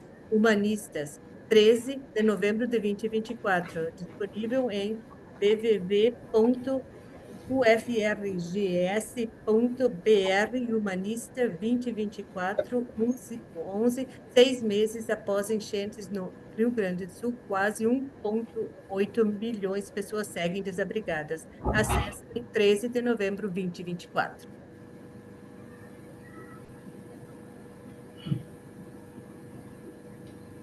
Então, Sister Claudete, é a sua vez de começar o discurso.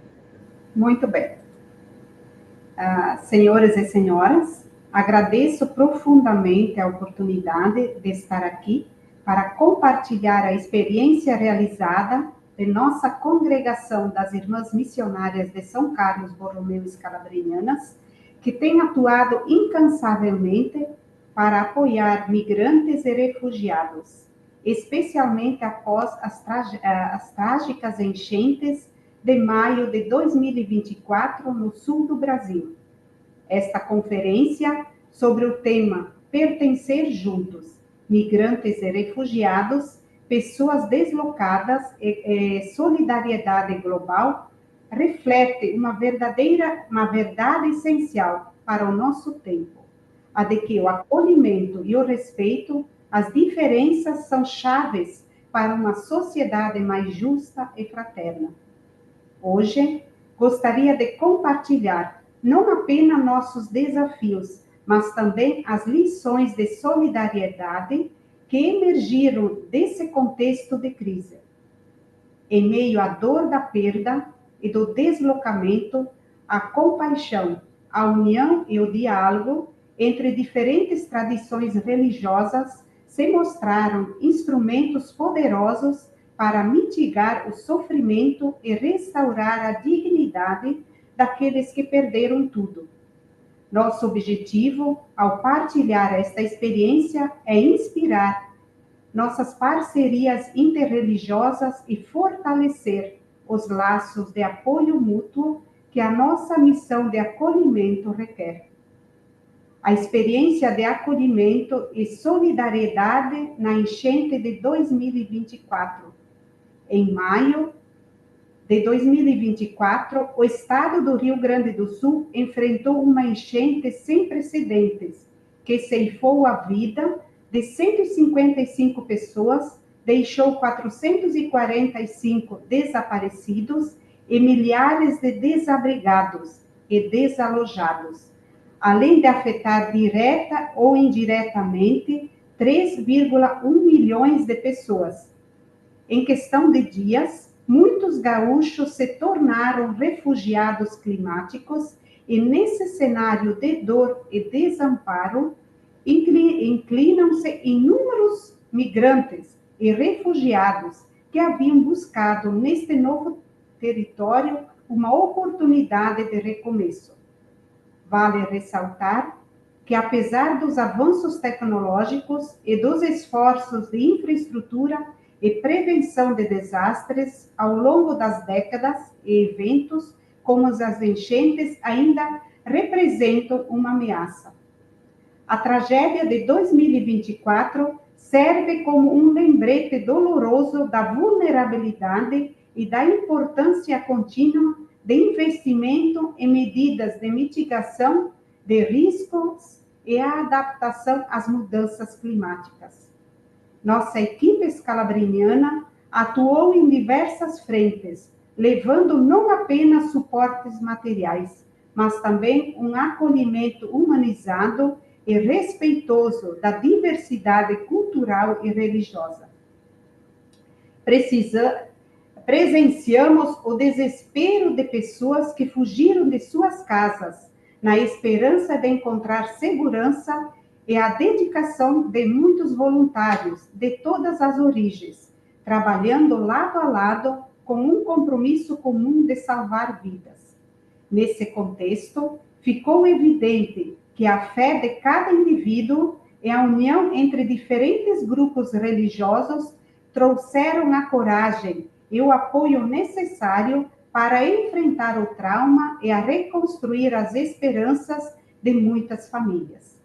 Sendo verdadeiras porta-vozes do Evangelho vivo, recordamos as palavras de Jesus: porque eu tive fome e vocês me deram de comer. Eu estive com sede e vocês me deram de beber.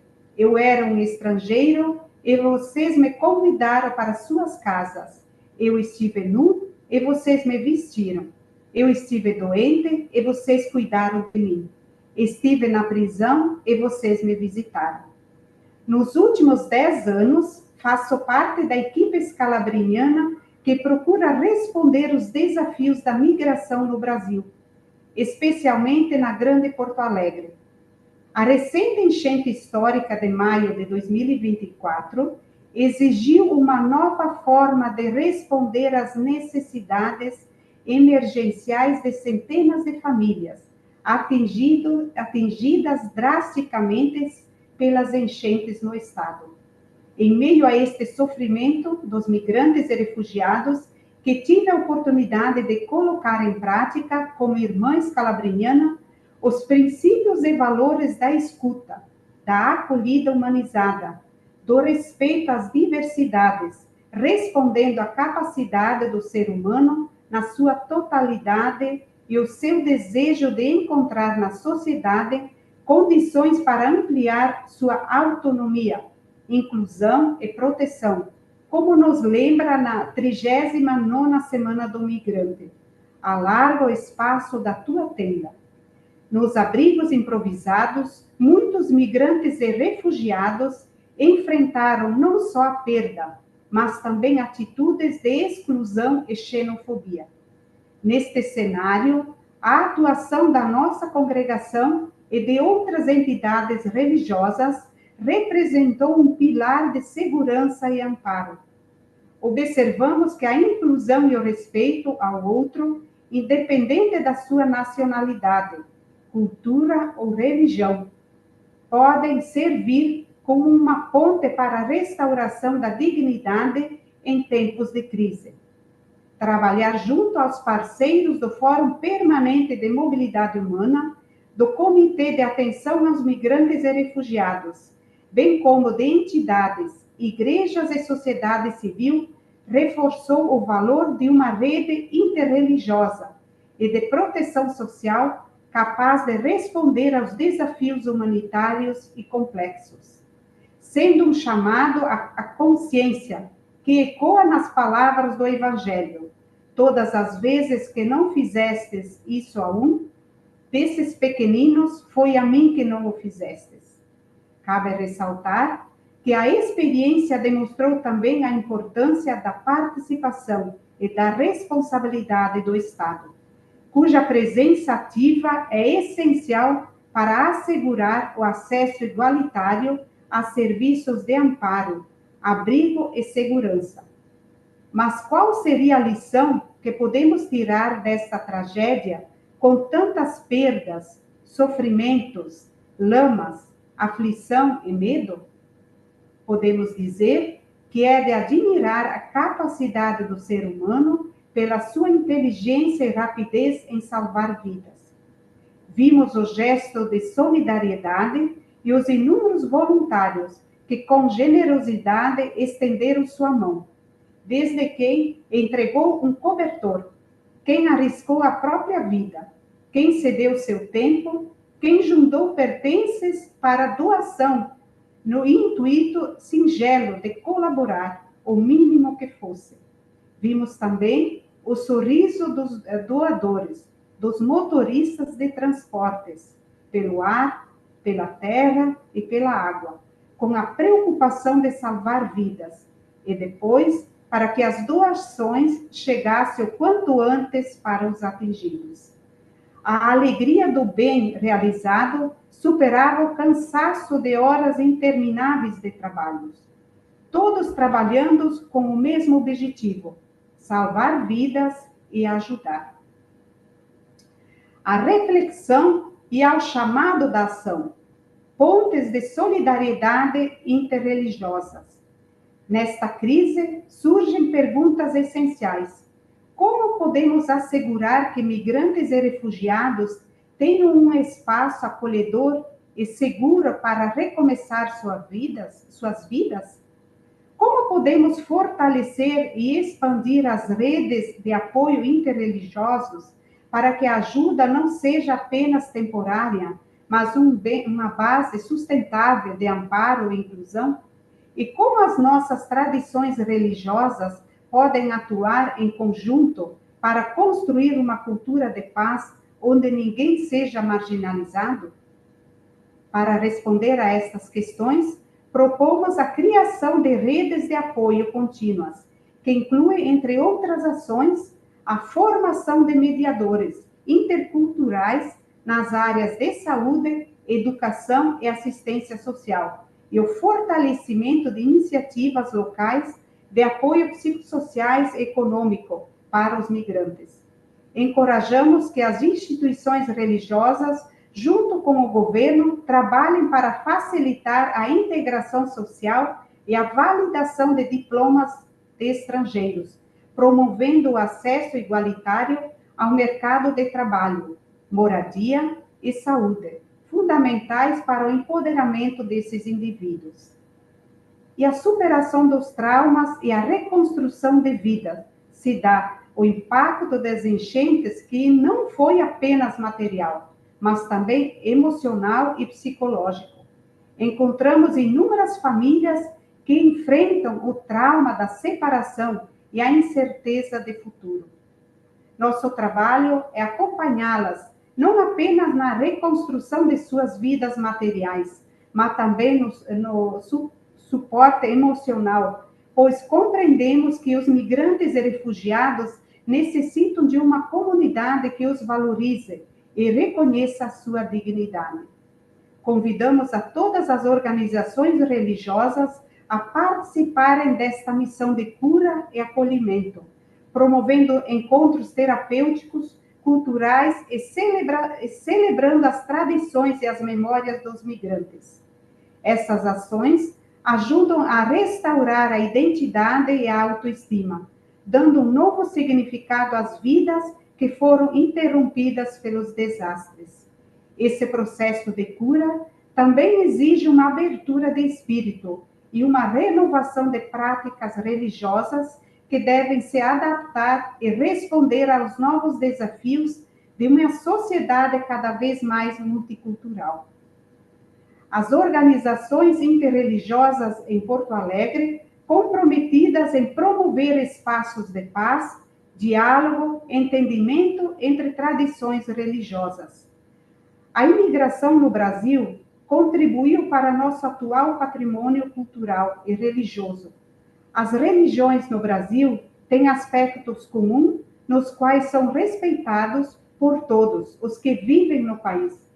Recentemente, em Porto Alegre, foi criado o Fórum de Convivência Interreligiosa no Rio Grande do Sul, o CONVIR, e tem como missão desenvolver articulações para instaurar no Estado um ambiente de paz, diálogo e entendimento entre as tradições religiosas. O CONVIR-RS é ligado à Secretaria da Justiça, Cidadania e Direitos Humanos e promove uma cultura de paz e respeito aos direitos humanos no Estado. O Papa Francisco enfatiza a importância da cultura do encontro, sendo pontes e não muros, dialogar com os outros e rezar por todos. Estes são os nossos meios para fazer urgir amor onde há ódio, perdão onde há ofensa.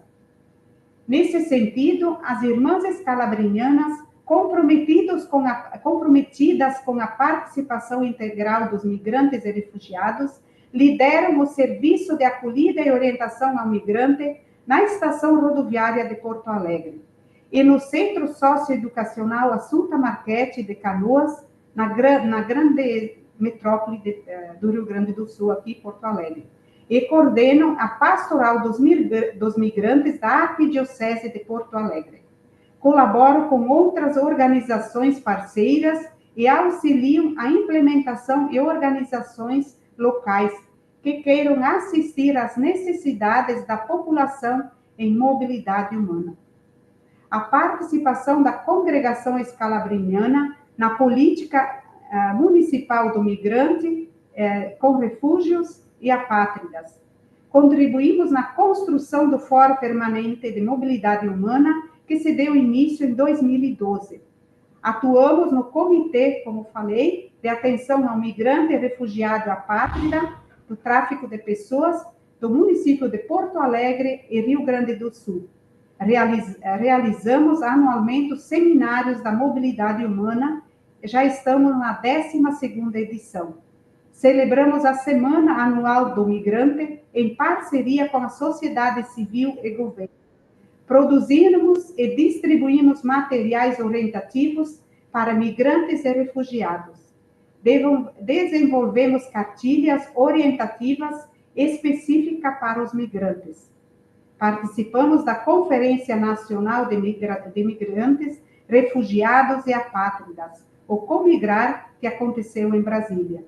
Contribuímos no 7º Fórum Social Mundial das Migrações. Organizamos encontros formativos, seminários e rodas de conversas.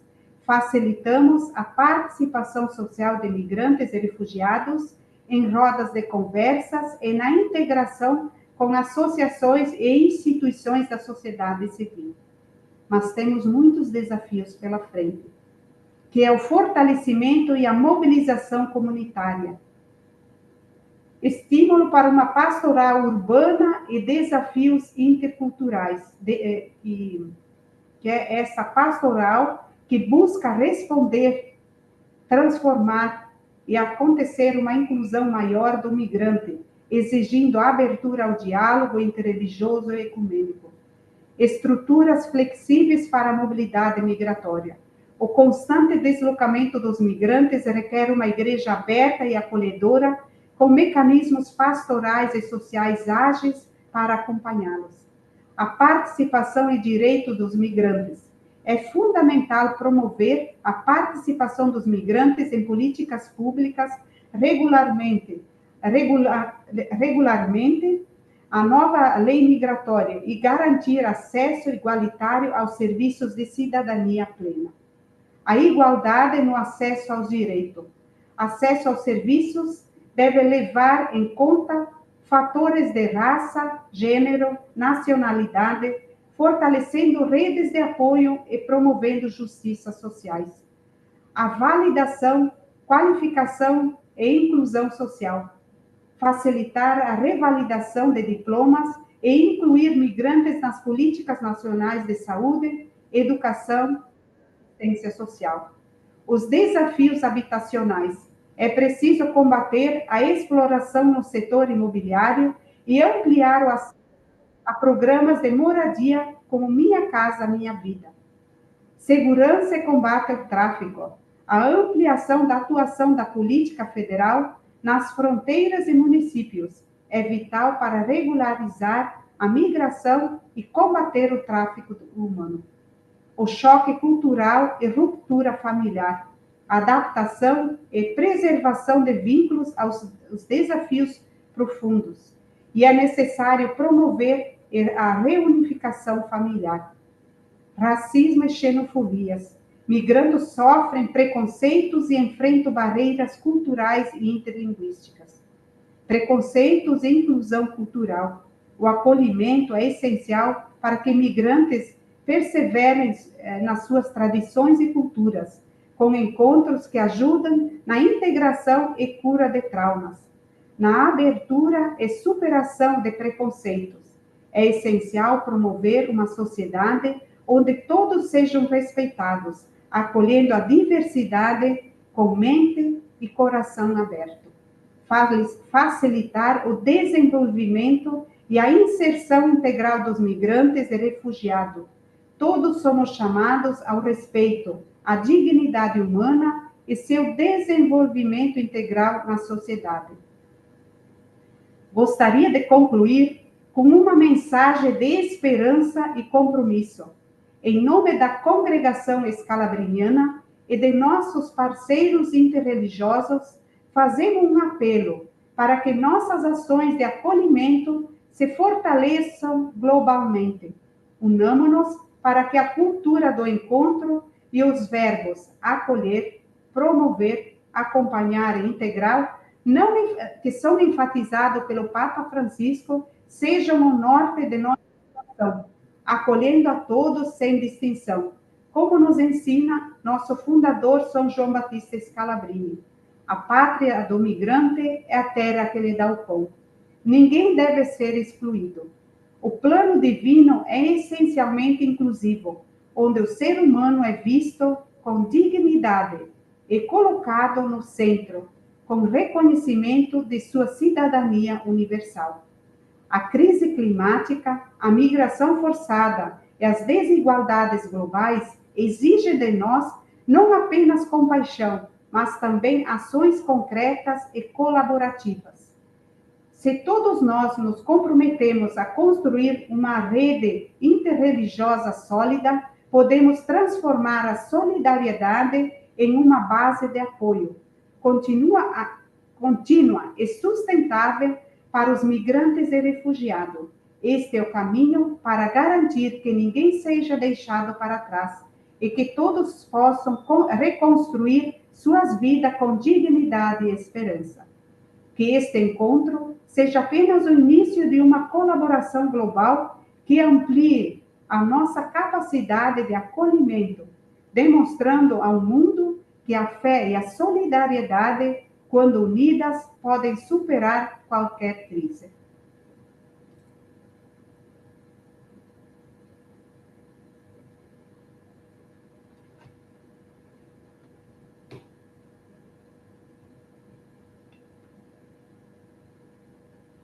Okay.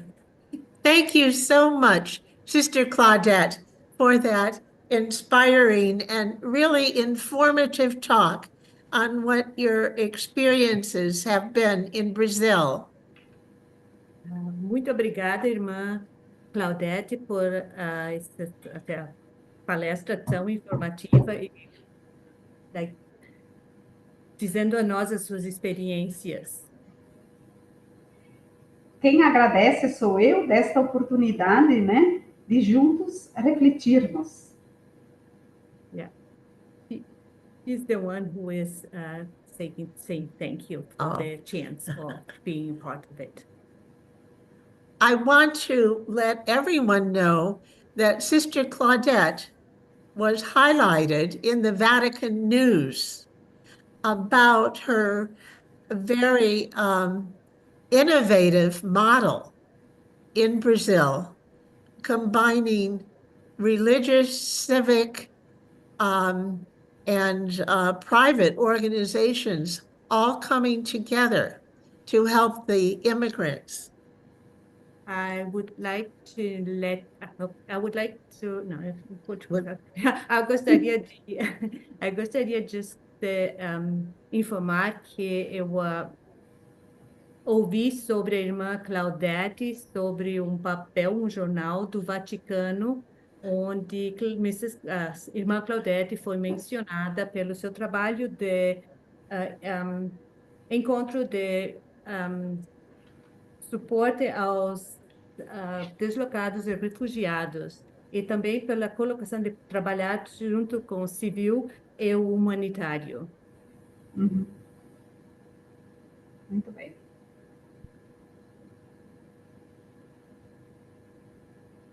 Thank Foi you ousado, very né? much, sister. Muito bem. Muito obrigada, irmã Claudete. Mais uma vez, eu reitero, assim, a nossa gratidão também a mim, em nome de toda a congregação também, por esta oportunidade e esse aprendizado juntos que nós construímos. One more time, she wants to say thank you in her name and in the name of her group. Muito bem. You are most welcome. Muito obrigada. Muito bem. Goodbye.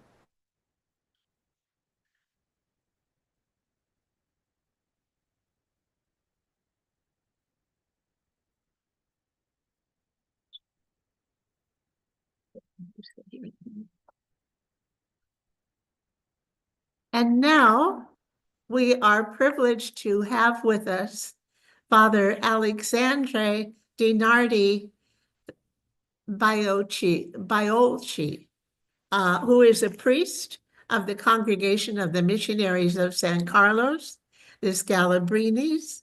He graduated in philosophy and theology. He's a specialist in social communication and culture, ecclesial administration and management, and graduate studies in moral theology. Currently, Father Alexandre is the regional superior of the missions of San Carlos Scalabrinis of Our Lady Mother of Migrants region that includes Argentina, Bolivia, Brazil, Chile, Paraguay, Peru, and Uruguay. So we welcome Father Alexandre. Hola, buenas tardes a todos que están participando de esta conferencia. Yo voy a hablar en español, presentar el tema que hemos elaborado acá para este momento. Voy a tratar de compartir acá las láminas en PowerPoint que he preparado. Espero que sea posible. Un minutito nomás y ya vamos siguiendo entonces con esta presentación. Creo que se puede ver, ¿no? Creo que se puede ver las láminas ahí. Sí se puede muy bien. Muy bien, perfecto. Entonces, comenzamos y quiero comenzar agradeciendo la oportunidad de participar y hablar en esta conferencia internacional interreligiosa, pertenecer juntos, migrantes, refugiados y personas desplazadas y solidaridad global. El tema que voy a hablar y presentar rápidamente es Migrantes, Maestros de Esperanza. He elegido este tema porque pienso que, como nos dice el Papa Francisco, los migrantes son verdaderamente los que nos enseñan, son los verdaderos maestros de esperanza.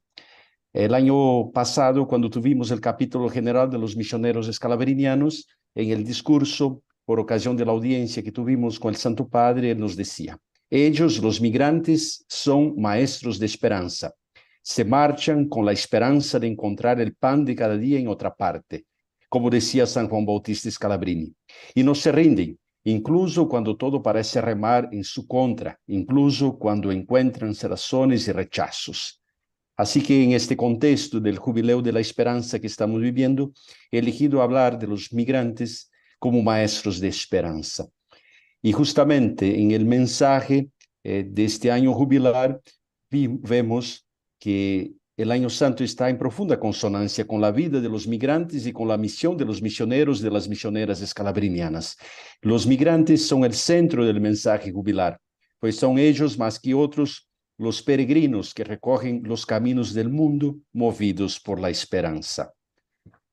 El tema de la migración, como lo sabemos, sigue en crecimiento y incrementando el número de personas en situación de movilidad humana siempre más, ¿no? Varias son las causas que provocan esta movilidad: las disparidades entre las naciones, las crisis humanitarias, los conflictos bélicos, los cambios climáticos, como lo que ha compartido recientemente hermana Claudete, lo que sucedió en el sur de Brasil el año pasado.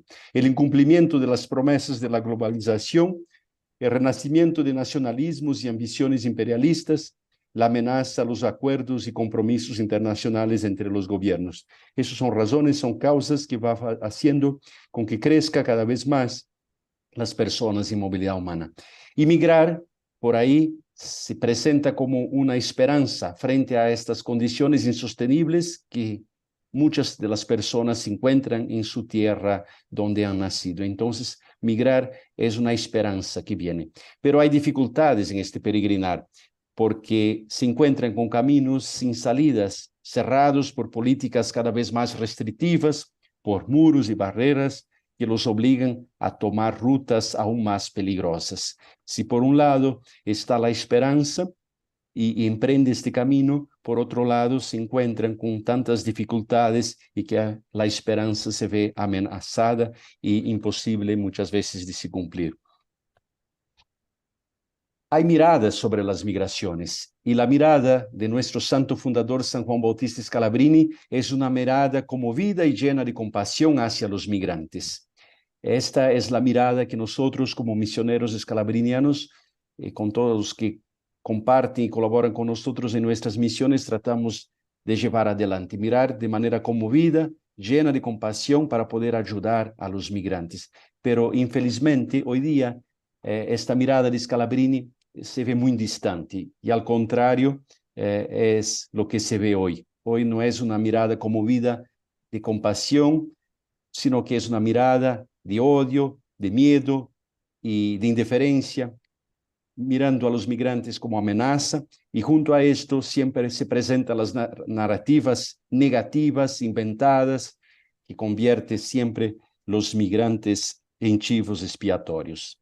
Así que nosotros en Sudamérica, donde nuestra región, Nuestra Señora Madre de los Migrantes, se presenta en los 7 países que la señora Marita ha mencionado al comienzo, buscamos y enfrentamos varias situaciones y esta migración va creciendo siempre más, motivado por factores como lo económico, lo laboral, lo social, y los flujos migratorios son cada vez más complejos y por distintas razones, por la pobreza, por la violencia, por la inestabilidad política, por la inseguridad alimentaria, las dificultades económicas, los eventos y cambios climáticos.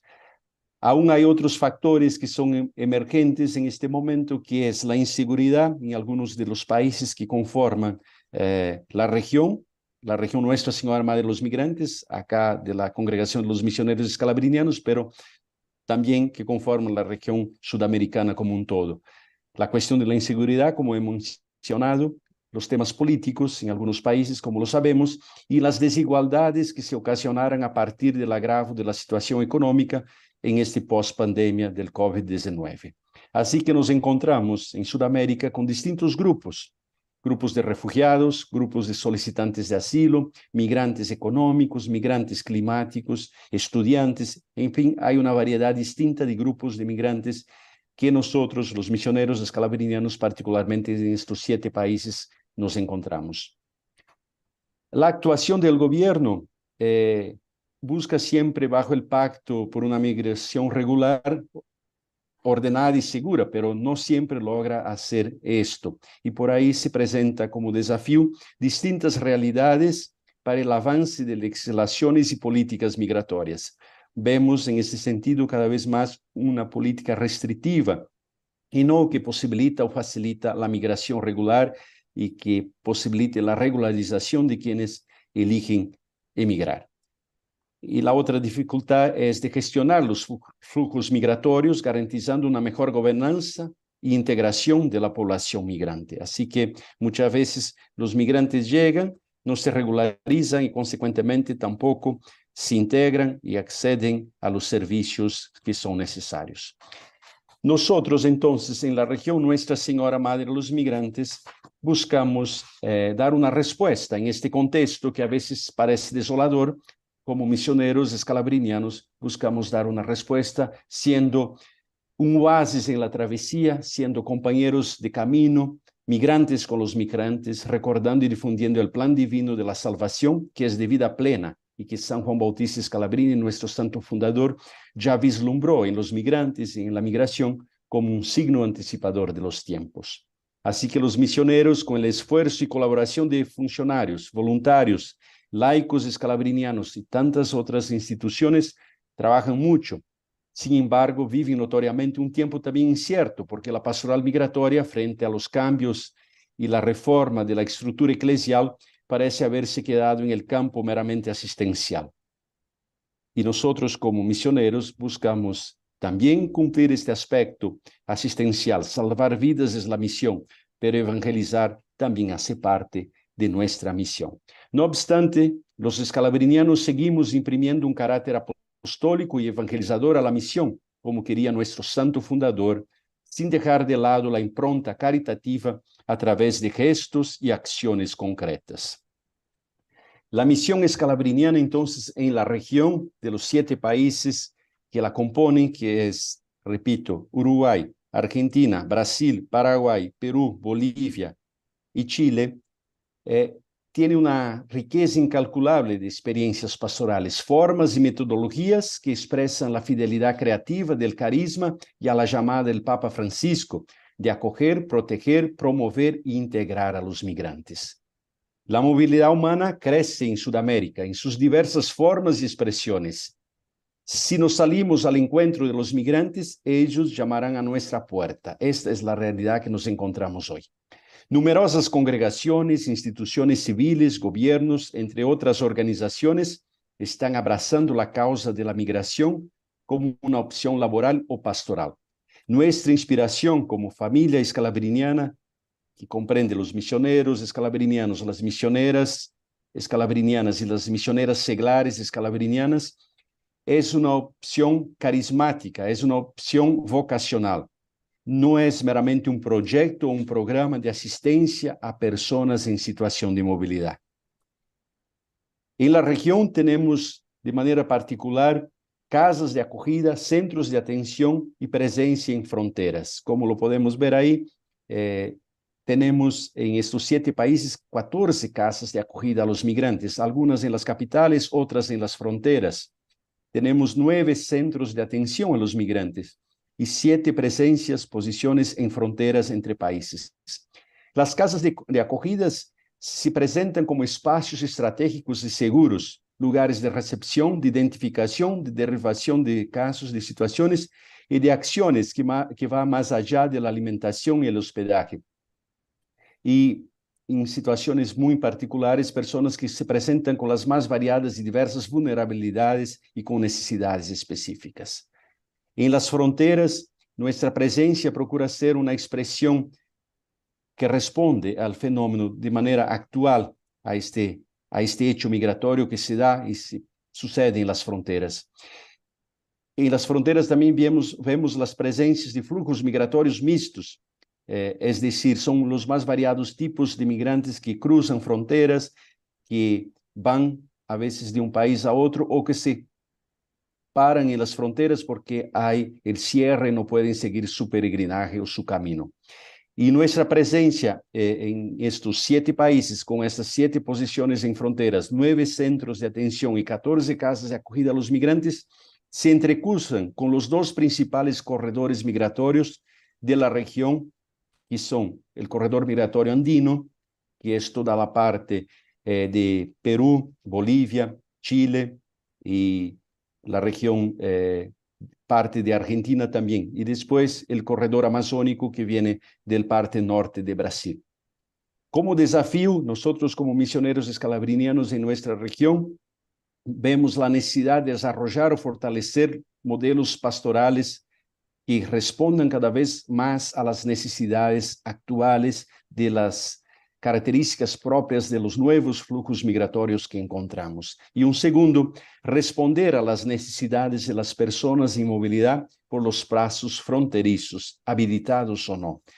Hoy vemos que cuando una frontera se cierra, otros espacios, otros corredores migratorios, fronteras no habilitadas acaban volviéndose espacios para que las personas se puedan mover.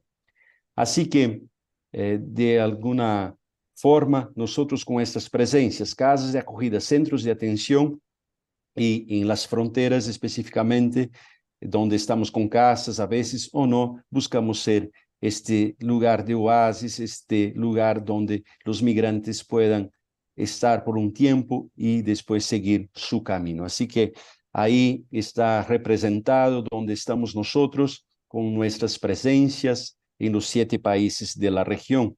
En Perú con 2 casas de acogida, en Bolivia también 2 casas de acogida, en Chile 3 casas de acogida a los migrantes, en Argentina 2 casas de acogida más 3 centros de atención, en Uruguay una casa de acogida a los migrantes, en Paraguay 2 centros de atención a los migrantes y en Brasil 4 casas de acogida a migrantes y 4 centros de atención. Recordando siempre que en prácticamente todas las casas de acogida, de alguna manera se desarrollan los servicios que un centro de atención a los migrantes brinda. Y en las fronteras, estamos en la frontera de Mendoza, entre Chile y Argentina, donde me encuentro justamente en estos días, acompañando algunos encuentros que se suceden acá con los migrantes y con profesionales que trabajan con nosotros. Una otra frontera es la de Desaguadero, entre Perú y Bolivia. En Jujuy, el norte de Argentina con Bolivia. En Brasil, la frontera entre Brasil y Bolivia, Corumbá. Luego, la tríplice frontera que está entre Foz de Iguazú, Brasil, Ciudad del Este, Paraguay y Puerto Iguazú, Argentina. Y la otra frontera que estamos presente es en la frontera sur de Perú, norte de Chile, Arica y Tacna, donde tenemos una casa de acogida a migrantes en cada una de los lados de las fronteras. Y una otra que no es una frontera geográfica, pero de alguna manera es una puerta de entrada, especialmente de los venezolanos, colombianos y algunos otros grupos de migrantes en este momento, es en la ciudad de Manaus, en el norte de Brasil. En las fronteras vemos el rostro concreto de las personas de la población migrante. Y este rostro tiene nombres, este rostro es el rostro de muchas mujeres, madres con sus hijos, a veces solas o a veces acompañadas de varones que no son el esposo, que no son los papás de sus hijos, de personas pobres, afrodescendientes, indígenas, personas sin oficio, mujeres que, como dije, son jefas de hogar. Este es el rostro que muchas veces se presenta más agudamente en las fronteras y, como lo podemos ver por las características ahí presentadas, son personas que viven muchas vulnerabilidades. Hablaré de que en nuestras casas de inmigrante brindamos distintos servicios. Y en la humildad de nuestro compromiso buscamos entonces en nuestras casas, en nuestros centros, ser organizadores de esperanza y caridad. Organizadores de esperanza y caridad. No es solamente entregar algo, no es solamente dar un espacio para que puedan descansar, alimento para que puedan saciar su hambre, sino que buscamos organizar la esperanza y la caridad para que esas personas puedan seguir su camino. También somos peregrinos de esperanza caminando con los migrantes, así que, como dije anteriormente, no es un proyecto pastoral apenas, sino que es una opción y es una inspiración carismática y una opción fundamental la vocación que vivimos nosotros misioneros con los migrantes. Nuestro servicio principal sin duda es proteger y salvar vidas. Esto acompaña la finalidad de nuestra misión, la evangelización integral de las personas, considerando su realidad física, psíquica, social, moral, intelectual y espiritual. Puntos que se reflejan en el conjunto de servicios en las casas de acogida y centros de atención, donde se conjugan el acogimiento humanitario con el apoyo a la integración social y jurídica para su adaptación e inclusión en su nueva realidad. Así que, ¿cuáles son los servicios que ofrecemos en nuestras casas? Un lugar para dormir, la alimentación, entrega de kits de higiene personal, entrega de ropas y calzados, asesoría jurídica para documentación, cuidados médicos, acompañamiento psicológico, atención espiritual, momentos lúdicos, clases de idiomas, inserción laboral, entre otros más. El tiempo de estar en las casas es diverso. En una frontera, no más que una semana, porque están justamente de paso. En otros sitios, en las capitales, puede llegar hasta 3 meses. Hablaré concretamente de 2 casas de la experiencia que hacemos, sea una en la frontera, en la Casa del Migrante Santa Rosa de Lima, que está en la frontera sur de Perú, en Tacna, frontera con Chile, en la Casa del Migrante Nuestra Señora de la Paz, en São Paulo, Brasil. Y estos datos acá nos ayudan a entender un poquito cómo cambia la realidad de un lugar para otro.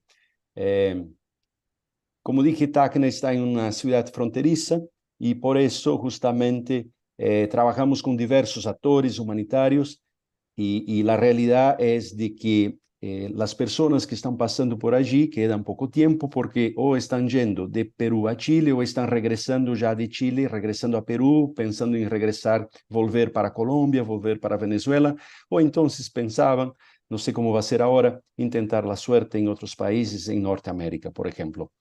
En general, los migrantes que pasan por la casa de Tacna son familias conformadas por varios niños, niñas y adolescentes. Y cada uno de ellos necesita un atendimiento personalizado y diferenciado para asegurar la protección. Del total que llega en Tacna, cerca de un 70% son personas que ya han migrado hacia Chile y ahora están haciendo el camino de regreso quizás a su país, porque la gran mayoría son venezolanos, o entonces regresando para intentar la vida en Perú mismo, en Colombia o en otro país. De estos, algunos pueden intentar establecerse en Perú, en trabajo informal, u otros países como Colombia, donde ya estuvieron anteriormente. La mayoría ha recibido asistencia de diferentes organizaciones y eso los anima a intentar nuevamente la misma ruta donde puedan conseguir las mismas asistencias. Desde fines de 2024, mencionan a Brasil y Uruguay como nuevos países de destino. La estructura que tenemos en Tacna demuestra la importancia del trabajo coordinado con otras instituciones, con fines a una eficacia mayor en los atendimientos. En esta lámina vemos, por ejemplo, los datos del año pasado, un comparativo con los que han pasado en la Casa del Migrante Tacna, en la Casa del Migrante de Lima. Vemos que es mucho mayor el número, 1.528 en Tacna hasta fines de octubre de 2024, mientras que en Lima 556. ¿Y por qué esto? Porque la realidad geográfica, la posición geográfica de cada una de estas casas. En la lámina que volví a presentar, vemos que el número mayor es de los venezolanos, de un total de 1.854 que pasaron por la casa en 2023, 1.430 es de origen venezolana, mientras que 221 son colombianos y los grupos siguientes son de 80 ecuatorianos, 24 chilenos y grupos muy insignificantes los demás. El otro ejemplo concreto que traigo acá es el de la Casa del Migrante Nuestra Señora de la Paz en São Paulo, Brasil. Allí los migrantes pueden quedarse hasta 3 meses. Y ahí vemos que la gran mayoría son adultos, la gran mayoría son personas mayores de 18 años, ya no son tantos niños como sucede en el caso de la frontera mencionada anteriormente. En el año 2023, la Casa del Migrante Nuestra Señora de la Paz recibió 561 migrantes, 477 con vagas fijas, es decir, permanecerán por hasta 3 meses, mientras que 84 con alojamiento de una única noche. De estos, 99,5% permanecieron en Brasil, es decir, vienen a una gran ciudad, una capital como es São Paulo, y vienen ya con la idea fija de permanecer y de hecho lo permanecen en el país. En cambio, en una realidad de frontera es muy distinto, están de paso. Y ahí vemos también los otros países para donde han seguido los que tenemos las informaciones. Y acá lo podemos comparar los datos de 2023 en esta lámina con la lámina siguiente, los datos de 2024 hasta 31 de octubre, que presenta lo siguiente, que cambia con mucha facilidad, cambia las características o las nacionalidades. Por ejemplo, en 2023, el número mayor de personas abrigadas en la casa fueron de angolanos, 121, mientras que de venezolanos apenas 40. Ya es algo muy distinto a lo que vimos anteriormente. Y del Afganistán, 98. En el año siguiente, el año 2024, el número de angolanos se mantiene, 115. El número del afgán baja significativamente, pero vemos que comienza a crecer de Marruecos, de Congo y de muchos otros países de África. Y también reduce el número de inmigrantes venezolanos. Y ahí vemos justamente el cambio de origen, pero las variedades de género, números de niños y jóvenes y destinos sigue similar al año anterior. Bueno, migrantes maestros de esperanza, así que la 79ª Jornada Mundial del Migrante Refugiado de 2023 tenía por tema libres de elegir migrar o quedarse. Naturalmente, esto no es garantizado y por lo tanto, cuando los migrantes deciden salir, no lo hacen como una elección libre, así que se ven obligados a enfrentarse a diversas dificultades durante el trayecto, como la escasez de recursos financieros para solventar el viaje, los mercadores de carne humana, los coyotes, como decía San Juan Bautista Scalabrini, las restricciones políticas y legales para cruzar las fronteras e ingresar regularmente al país de destino, además del desarraigo cultural y las cuestiones de orden emocionales, como dejar amigos, parientes y familiares. Pero migran motivados por la esperanza y por el sueño de una vida digna.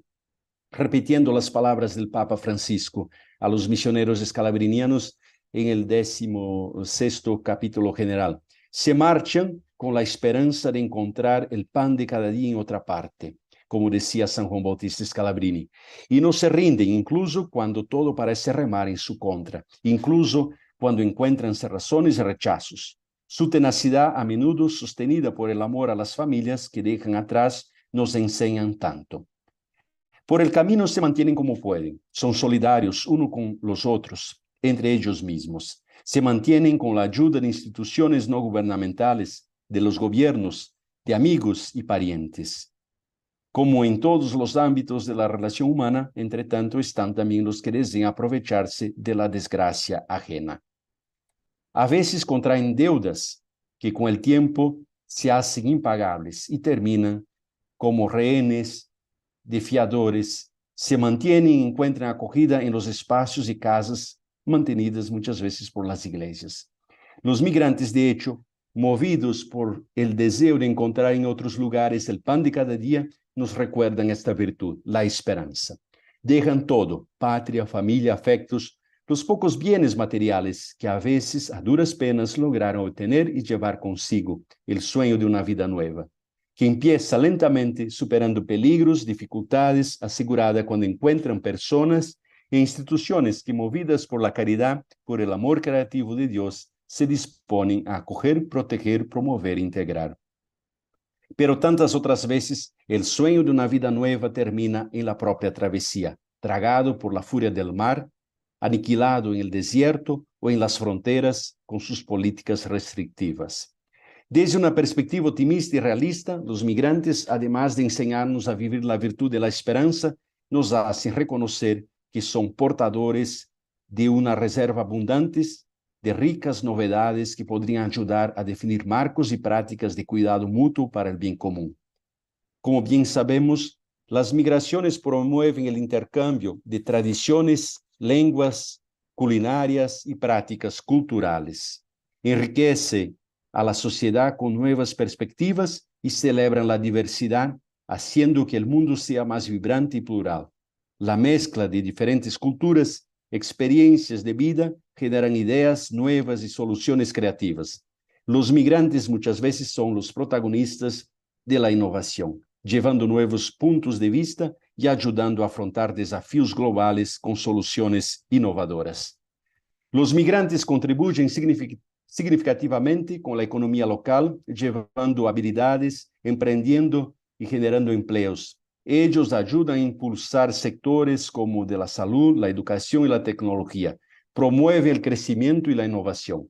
Las migraciones acercan a las personas de orígenes y culturas diferentes, enseñan sobre la importancia de la hospitalidad y la empatía en las relaciones. En muchos países, los migrantes ayudan a equilibrar la población, siendo portadores de renovada energía y de vitalidad a aquellas comunidades marcadas por el envejecimiento de la población, de modo que generan una renovación demográfica y contribuyen para el rejuvenecimiento de las sociedades, garantizando la continuidad de los servicios esenciales. Los migrantes son verdaderamente maestros de esperanza, de una esperanza que lleva a la acción, que genera cambios en la vida de los propios migrantes, así como en la sociedad que los acoge. Pues siempre que los migrantes se movilizan, toda la historia humana se mueve, se renueva y cambia. Muchas gracias.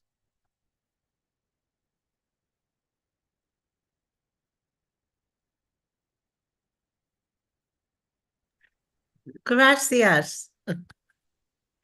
Do you want to please speak in Spanish? And English, both. So to him in Spanish, and then tell us what you said.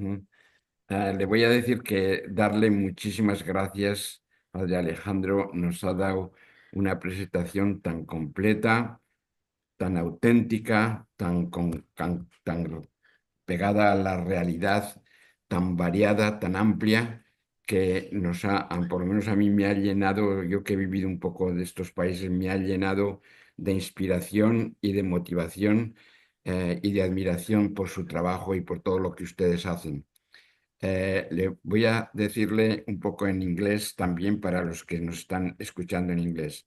Thank you, Father Alexandre, for all this presentation that has been so broad, so intense, so wonderful, so inspiring, so motivated with real quality of concrete action in so many ways at so many levels. You have given us the whole span of what is humanity at the most precious way in all the levels, from the pure charity to inspiration, to vocation, to mission.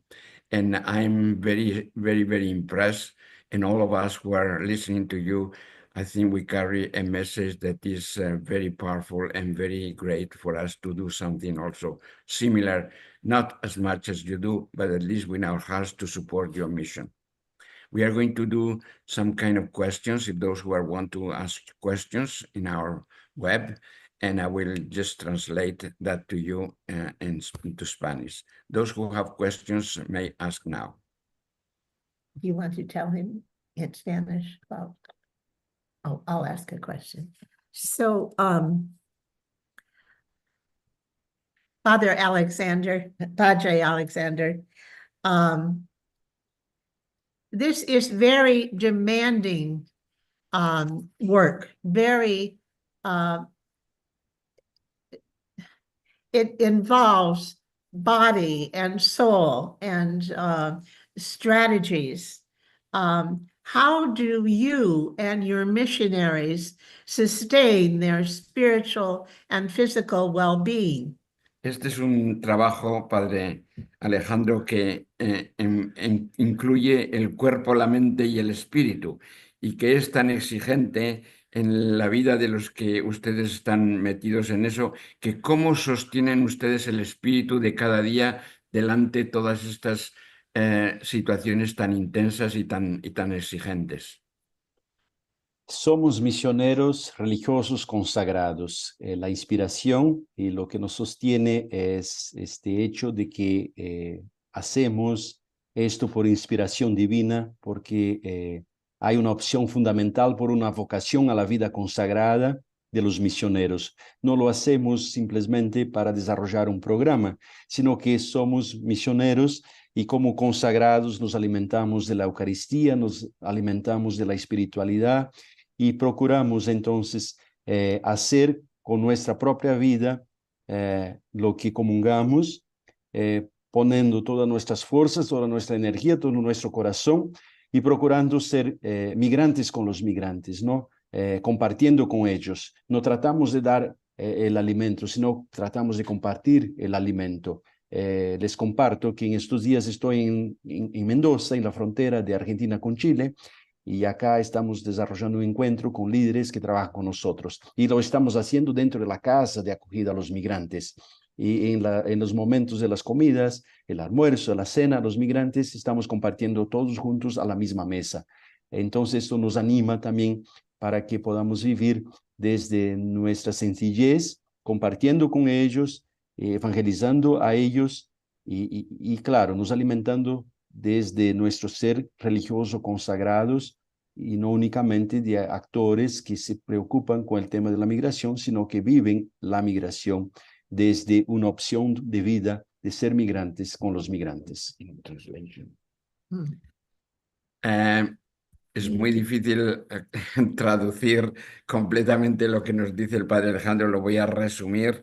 Nos dice que para ellos esto no es un programa simplemente de ayuda, de caridad, sino que se basa en una misión fundamental, en una vocación que han asumido para compartir la vida completa de estas personas de su encuentro y que lo que les sostiene es una vida espiritual muy intensa. En el ejemplo del Evangelio, de lo que ellos les inspira y de su fundador, padre Scalabrini, y que además eso les sostiene porque comparten la vida diaria de estos emigrantes como una sencillez, como si fueran de la misma familia. Se sientan a la mesa, comen con ellos, los llevan, comparten y ahí encuentran una solidaridad y un apoyo que eso también les hace diríamos, permanecer en esa misión tan exigente. No sé si lo he resumido, pero es decir, al mismo tiempo la vocación y la misión y al mismo tiempo el encuentro y el soporte y la solidaridad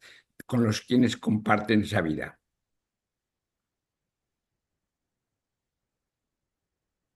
Exactamente, es compartir la vida con los migrantes, nos alimentando de la espiritualidad para poder después desarrollar la misión.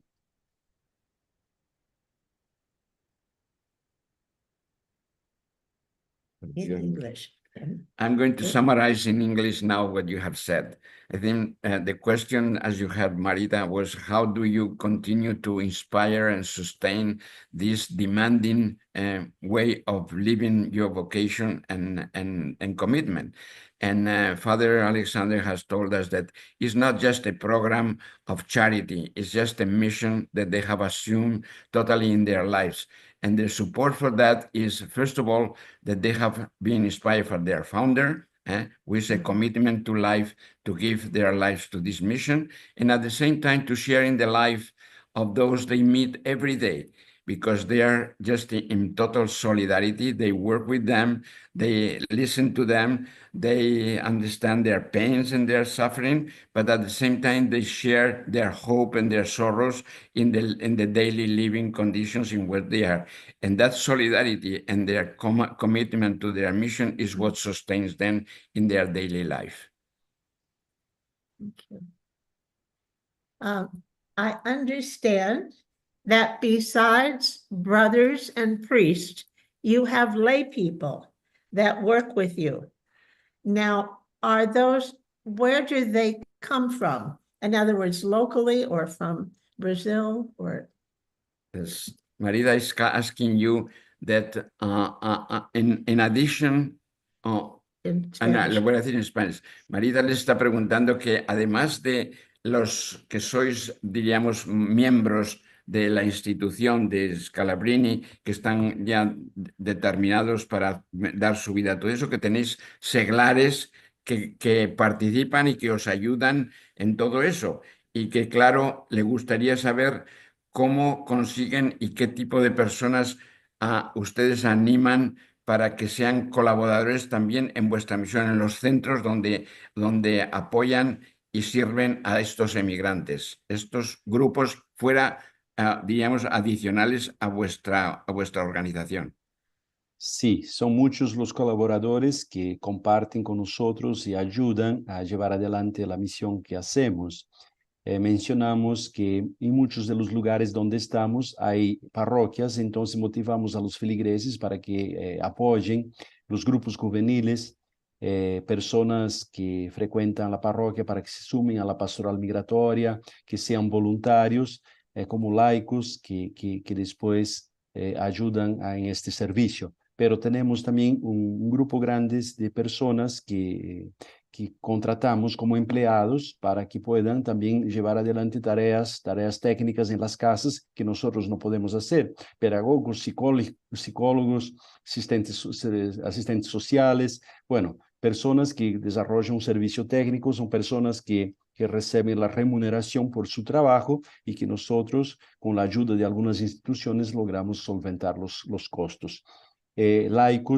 Laicos que hacen experiencia de voluntariado, jóvenes especialmente, a veces que van de un país a otro, donando un año o meses de su vida para hacer un voluntariado. Así que, en general, en una casa de acogida a los migrantes está ahí la presencia de un sacerdote, pero por detrás o junto a él están otras 10, 12 personas que son voluntarios, que son personas que apoyan, que están ahí durante horas en un día o durante todos los días en la semana, además de los empleados que reciben su sueldo por el trabajo que hacen. Thank you. Father Alexandre is telling us that they are not the only ones who are carrying all this great, important, broad mission. First of all, that they are surrounded by a lot of voluntary people who are in their daily activities, participating in their tasks, in their services. And what they do is they connect especially to the parishes, where they bring some support and bring some motivation, especially with young people who are volunteer, and they can participate more and then be committed to other places. And then at the same time, they are trying to motivate the population around them so that they become solidaries with these immigrants, those who are surrounded in the neighborhood and in the living conditions where they are. And that's also a very important part.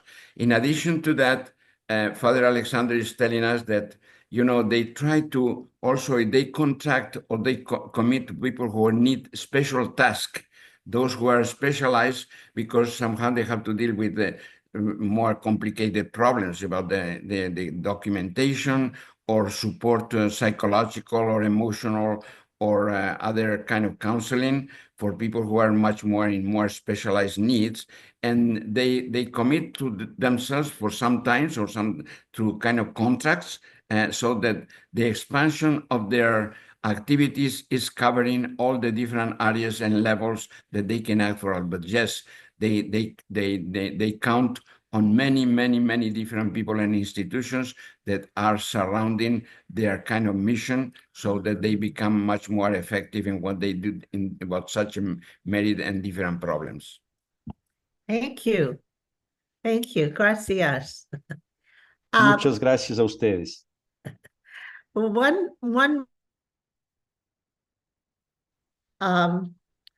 We have, I'm part of the Marino affiliates, and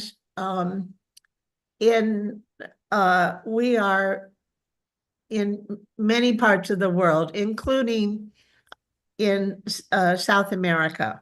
For example, in Guatemala.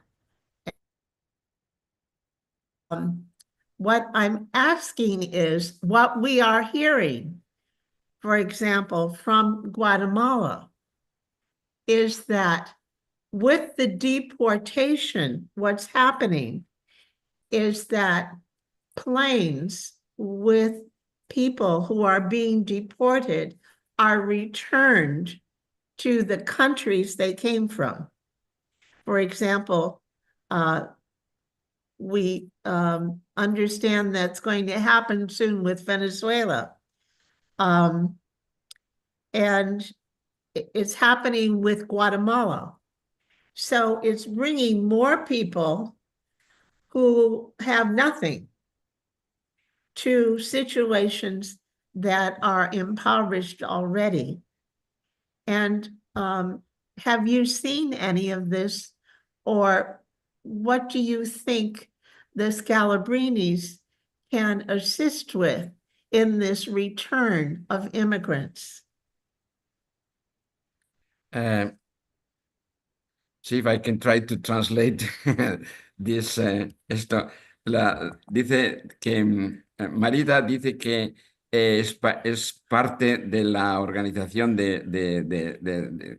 ¿cómo se llaman los? Scalabrinianos. De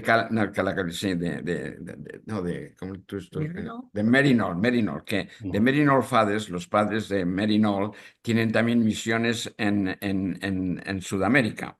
E incluso tienen una en Guatemala y que han observado que hay a veces que han deportado en aviones emigrantes que los deportan a su tierra, a Guatemala, dice. Y le pregunta que cómo la organización, o sea, su instituto de Scalabrini puede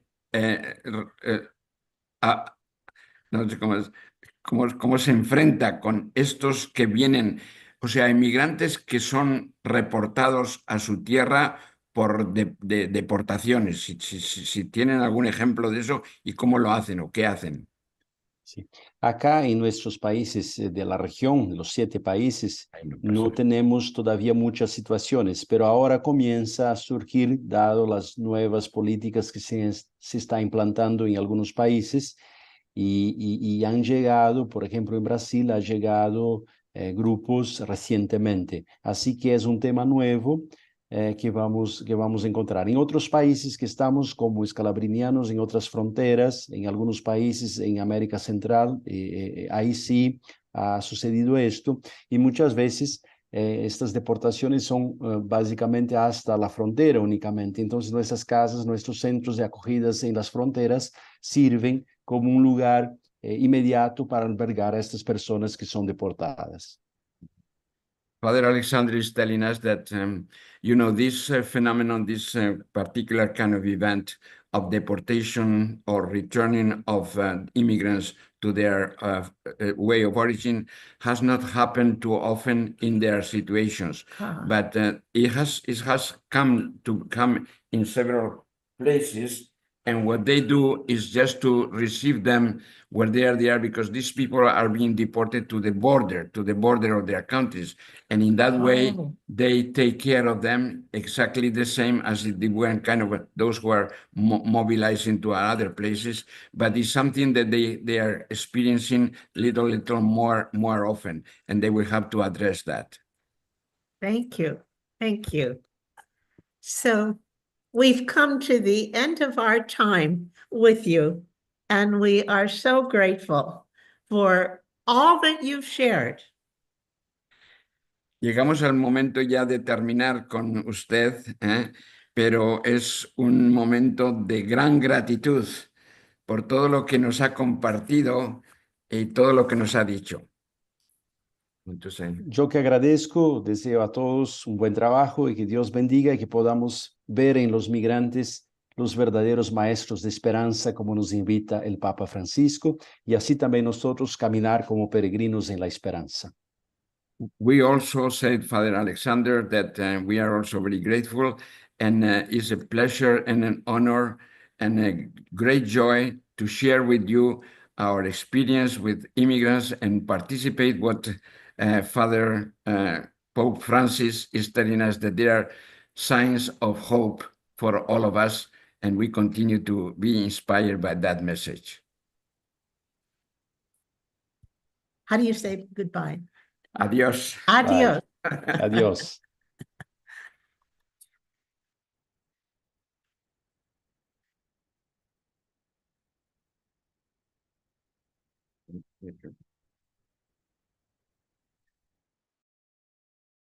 To find my image here. Yusuf?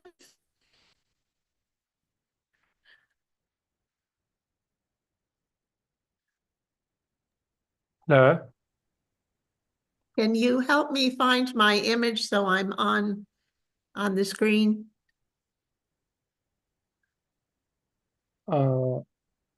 Just a second.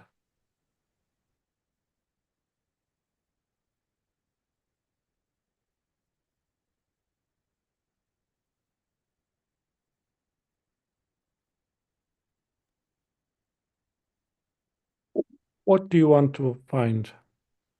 I just want my image to be on the screen. I don't know Okay. where I am on this side view here.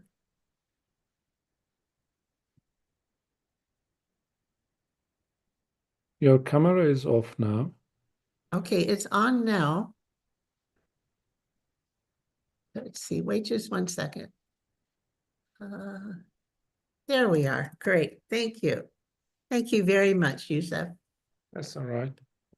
And now we come to our final speaker for the day, who is certainly worth waiting for. And she's a dear friend and a prominent woman in the Santa Clara County where I live. This is Miss Nihal Sahan. I should say Dr. Nihal Sahan. She has a PhD in theology, and she has master's degrees in computer science. She is currently faculty at Levy Business School at Santa Clara University. I've known Nihal for some time now because of our interfaith work with the Hismet movement. And she is a leader for the women and for so many of the activities in that community. So it's with great pleasure that I invite Nihal Sahan.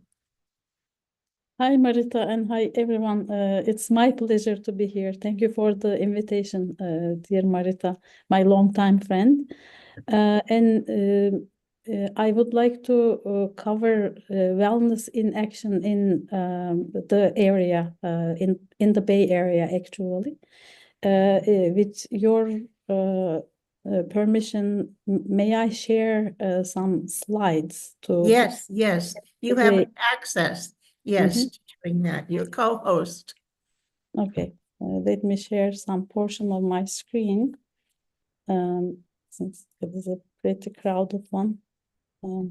Okay. So I have Turkish origins, to tell you a little bit about myself. And I have been in the United States most of my life. It's been more than 30 years. And my life in the United States has two portions, actually. There is a changing point in my life, which was about 10 years ago. Until then, I was still involved with the non-profit organization BCC's activities, and we have a history before then too. However, in 2015 and later, my life as a person and also my life at BCC dramatically changed. And the reason is because of the flux of refugees coming to the United States, not to mention to the Europe and the rest of the countries too. And unfortunately, it is increasing every day. 10 years ago, it was a specific group of people, Hizmet movement people in the Turkey, because of some political situations. But recently, according to this figure too, Turkish applications for asylum in the EU over the years. In 2023, as you can see, there is an exponential growth almost. So to start my talk, I would like to give you 3 specific incidents so that we can get closer to the mindset of the refugees. Last night, I was invited for a birthday party. And the birthday party belonged to it was a surprise birthday party. I have a friend who came to the Bay Area, San Jose actually, about a year ago. From the moment that I came to know her, her life is not a very pleasant one. And the reason that the birthday party was thrown for her as a surprise by the other friends of mine are to give her some reasons to smile in life. That is because she was able to come to the United States with his only son, a high schooler. Unfortunately, her husband was not that lucky, so her husband was left behind. So they are separated for more than 3 years, and they couldn't find a way to get together. And the mother is not in very good psychological health, and her son, it is not very clear whether her son is supporting her or she is supporting her son, who is longing for her father, honestly. So this is a picture from this birthday party, my friends, and the birthday balloons, and there is a cake and the rest as well. So another story that I would like to tell you about is another friend of mine yesterday invited me a couple of hours before this one. I went to meet them over dinner, actually, and the newcomer to the area, this time Sunnyvale, is coincidentally from my university. So at the same time in Turkey, we were in the same campus. I was living in the dormitory as an engineering student, but my friend had a home in the center of the Ankara. So that is why I didn't meet her then. But we realized that we had a common life in Turkey, in Ankara, which is the capital of Turkey. Years passed, and I met her last night after these many years. She came to the United States about a year ago again. I mean, this one came about a year ago to Massachusetts, and with her only son. This time the story is slightly different because she lost her husband in Turkey before coming to the United States. My friend that I just met was a very wealthy woman in Turkey, and her husband was a very well-known businessman in Turkey. Unfortunately, the situation went so bad, and they lost everything financially, and her husband died about several years ago due to cancer, and she came here with her only son. And her son is doing her master's at MIT, and recently they came here and her son started working for Google, but she lost everything. And it was a very sad story, not just because she lost her husband and she is trying to survive. She tried to survive in a foreign country for a while, but because I was so, I mean, these stories are so common. So yesterday when I was hearing her story, I wasn't shocked or I wasn't surprised that she were able to come here, because this is so common in my life for the last 10 years. I would like to tell you one more story. This has a pleasant side to it too, so not to overwhelm the listeners with all these unfortunate events. About 7 or 8 years ago, to ease the pain of the refugees in our area, we started a photo exhibit. You see, psychologically, if you introduce some action into the lives of trauma victims, it is a sort of help for them. So I was visiting home to home each newcomer, and I was asking them, what is the most interesting item that you brought in your luggage? It was a bonding experience, icebreaker between me and the newcomer to the area, except for one situation. I visited a friend who was close to my age, about 40, 45 years then, and she burst into tears.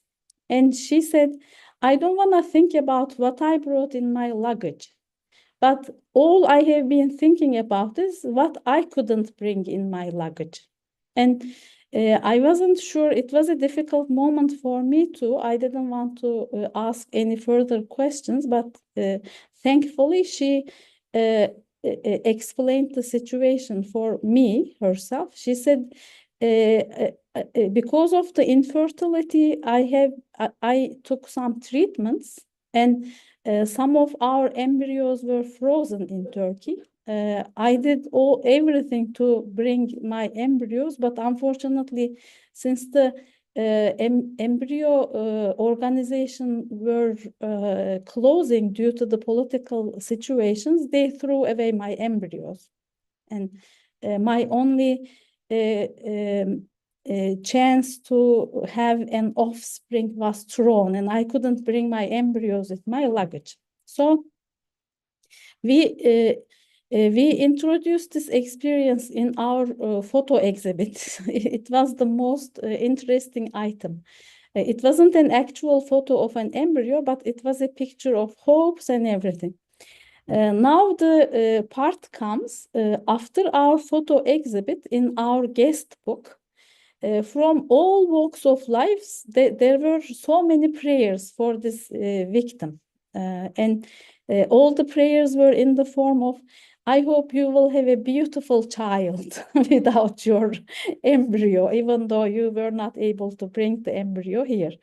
And immediately after our photo exhibit, after taking so many prayers from all faiths and ages and genders, this young kid that you see here is a blessing given to my friend. About several years later, the photo exhibit, she had this kid. And she sent me this picture from her preschool, coloring the wall. This picture highlights the hope in the badness, and the power of the prayer, and the unity, unity among the faiths and the genders, and all sorts of political views and ideas, everything. This picture gives me hope. After telling you these three stories, maybe for the last couple of minutes, I can, right now, you guys know, you already know, you work with more refugees than I do. However, in the area, we realized that we have to take care of us, human beings. Us means humanity, our sisters in humanity and brothers in humanity. So we started working for a mental health unit at the Bay Area Cultural Connections. And this is the first program that we did after we received a grant from Alameda County. We initiated wellness support groups.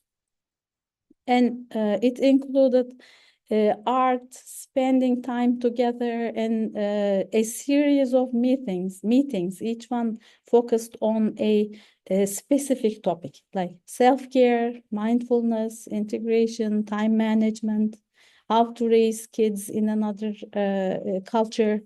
So after the first program in 2021, we kept receiving grants from the Alameda County, and we continued our wellness groups with more focused ones, like wellness group for mothers. We realized that one of the most challenging topics for refugees and asylum seekers is how to raise their kids without knowing the language and culture, and without having enough money to support the family. When finding a job, looking for a job is almost like a full-time job for someone.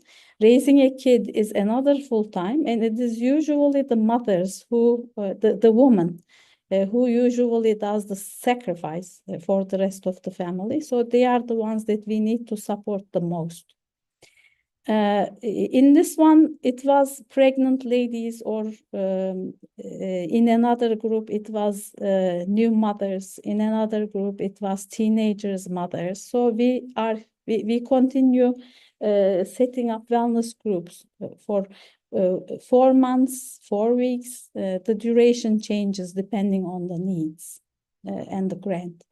And this one actually right after people come to another culture, teens and teenagers are the ones who suffer a lot.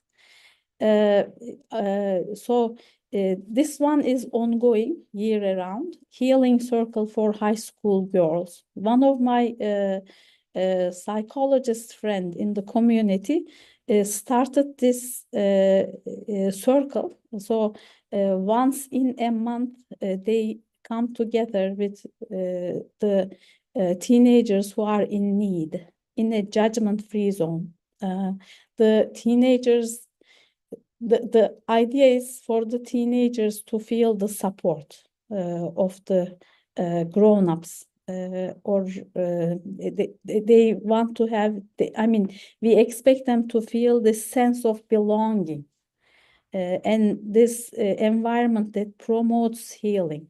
So each getting together has a specific topic. Like a couple of months ago, it was anxiety. So what are the signs of anxiety, how we can overcome it, how to look at it from another perspective, type of, the topic was covered from different perspectives so that they can ask their questions one-on-one. And after the healing circles for high schoolers, it is sometimes for girls, sometimes for boys, they approach to the grown-ups. According to the California YMCA published a report, and they published 40 assets for any teenager or for any kid. One of the assets, to my surprise, was to have a friend that they can consult in, who are the same age about their parents, a grown-up. So kids get together with their teenager friends, but it is an asset if they can communicate nicely with a grown-up, like auntie system in Turkish culture or in any other culture. So when I was a grown up in Turkey, if I had a communication problem with my mother, for instance, or my parents, I used to go to my aunt or my uncle. So this is a support system that we are missing in this community. So that is what we are aiming to provide kids with, this asset of having a grown-up in their family that they can trust and build healthy relationships. Because whenever it is an age that the kids' addictions are peaked, and kids can make decisions that can harm themselves and their parents and everyone in the society. So with the BCC mental health unit, we are offering these type of programs. I know they are not covering everyone exclusively, but it's a nice step. I hope we can increase this in the very near future. So Marita, that was all I planned to tell. If there is any questions, you are more than welcome. Well, it's so rich what you have shared. We've already gotten comments on how moving the stories were. Oh, thank you. I want to ask a couple of questions myself. When I noticed that the high school group goes, the support group goes, it looks like for 6 weeks, I'm not sure, maybe it's more than that. I was wondering, after it goes through that cycle, are the students able to continue, or that's the end of that offering for them, that support for them? That's a very nice question. It is not the end. Absolutely, it is not the end. It is a beginning to build a trust-worthy relationship with the kids. Our psychological friends, our psychologist friends are taking it from there. Most of the times it is a one-on-one relationship with the kids. Each group comes with up to 10 or 15 kids in the community. After that, they start following each other on the social media, asking their private questions that relates to their well-being. And our friends, sometimes the case might go more advanced, or for instance, for a psychologist, they don't serve as a psychologist to their community. So our friend, who is being a big sister for them, are usually directing them to the right sources. It is a beginning of a one-on-one relationship between the adults and the kids, actually, teenagers. Yes. And the program repeats itself, but the students change. With another Yes. group of students, we continue.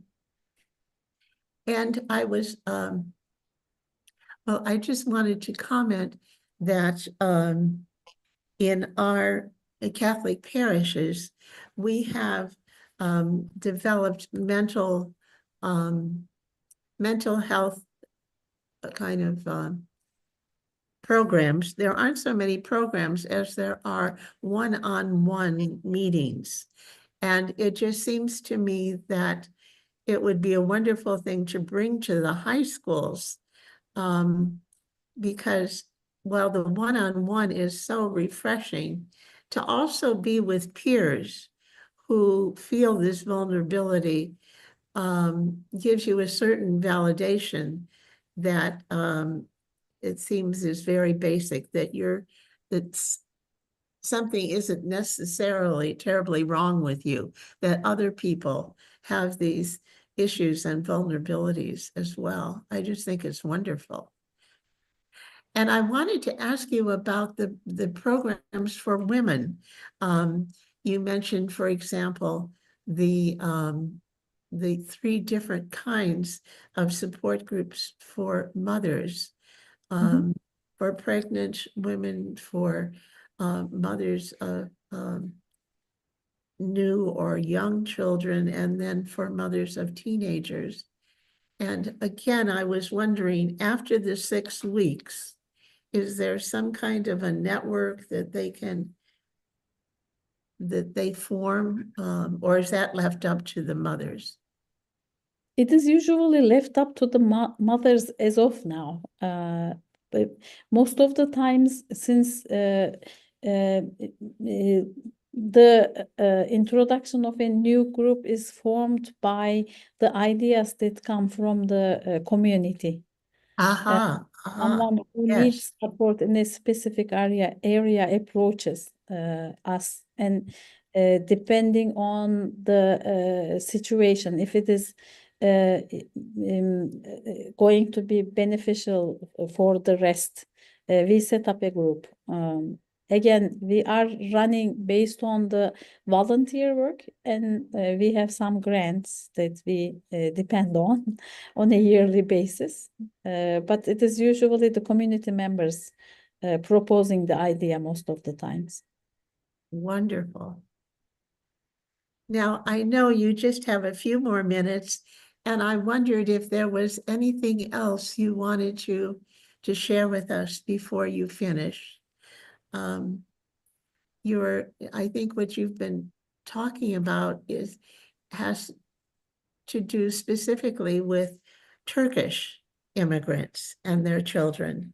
And yet it seems there are many similarities, even though other populations of immigrants are larger, Right. that there are these shared anxieties and vulnerabilities, experiences of self-doubt that are common to immigrants. Exactly.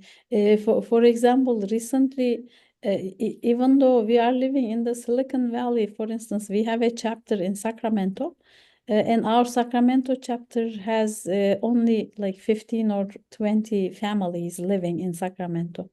However, most of the volunteer hours, they experienced a lot of Afghan refugees coming to the area recently, 4 or 5 years. And Sacramento is the place in the United States with the most Afghan refugees. So more or less similar programs are being worked with Afghan volunteers towards Afghan population in Sacramento, for instance. So the benefit of this program is everybody is becoming more conscious of others, regardless of their cultural groups or ethnicity. I think it is one of the areas that I enjoy the most volunteering in as well. Taking this last opportunity to thank you one more time, Marita. Since you have been always there to help our community in terms of your expertise and warmth and heart. It is a great blessing for us. So thank you one more time. Oh, thank you. Thank you so much. It's an honor, and I've received so many gifts in our relationship as you've broadened us to larger needs, and also to the relationship with your larger community. It's been an amazing blessing. Maybe I'll mention here that we have had in the past a retreat with 12 Muslims and 12 Catholics over a weekend. And it was such a uplifting experience that was characterized by one man who, as he was leaving, Akte it was, he said, "We have become one community." And in sharing those deep roots, that's actually what we experienced. So thank you so much, Nihal. Blessings on your day. You too. Bye-bye. Very good day. Nice.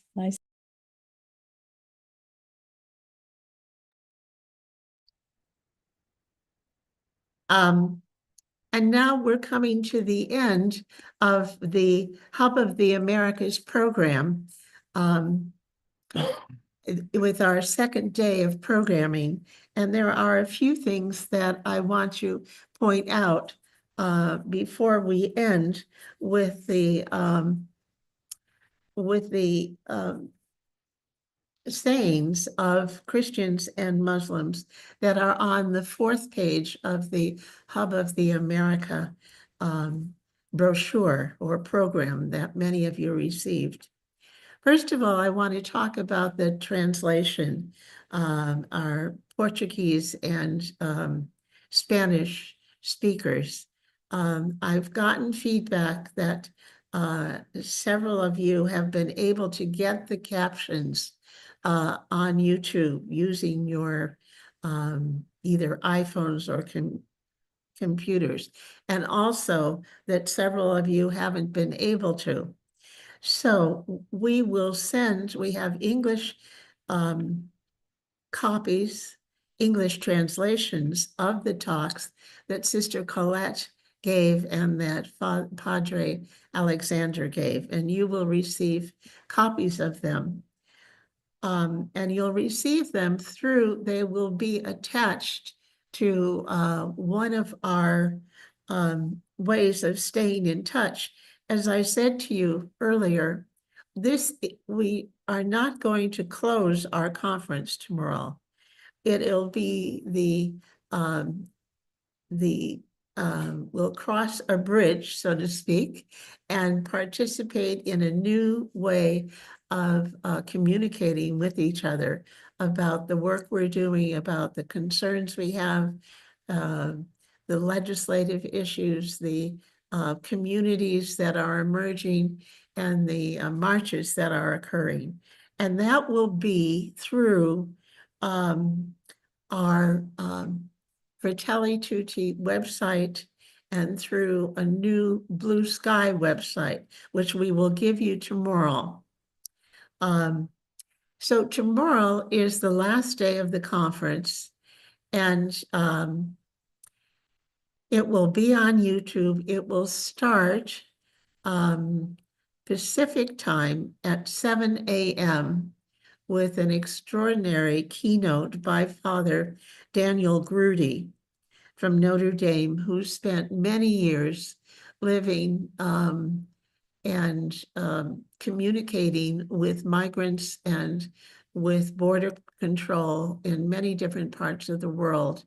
And he has written a theology of migration, and he'll be giving the last talk, which will be a sending forth of all of us to digest, and each day, as Sister Norma today encouraged us to find a way to make a difference with our migrant neighbors.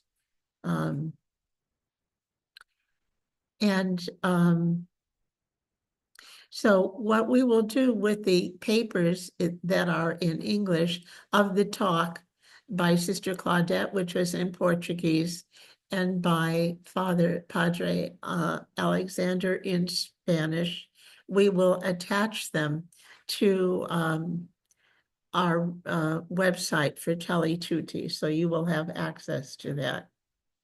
And I also encourage you next week sometime, maybe even this weekend, or in the near future, to return to the website and to visit the African hub and the European hub, both of which have very uplifting and inspiring talks, as well as challenging presentations from Uganda and from Nairobi. And I wonder if there's anything else that I'm missing right now.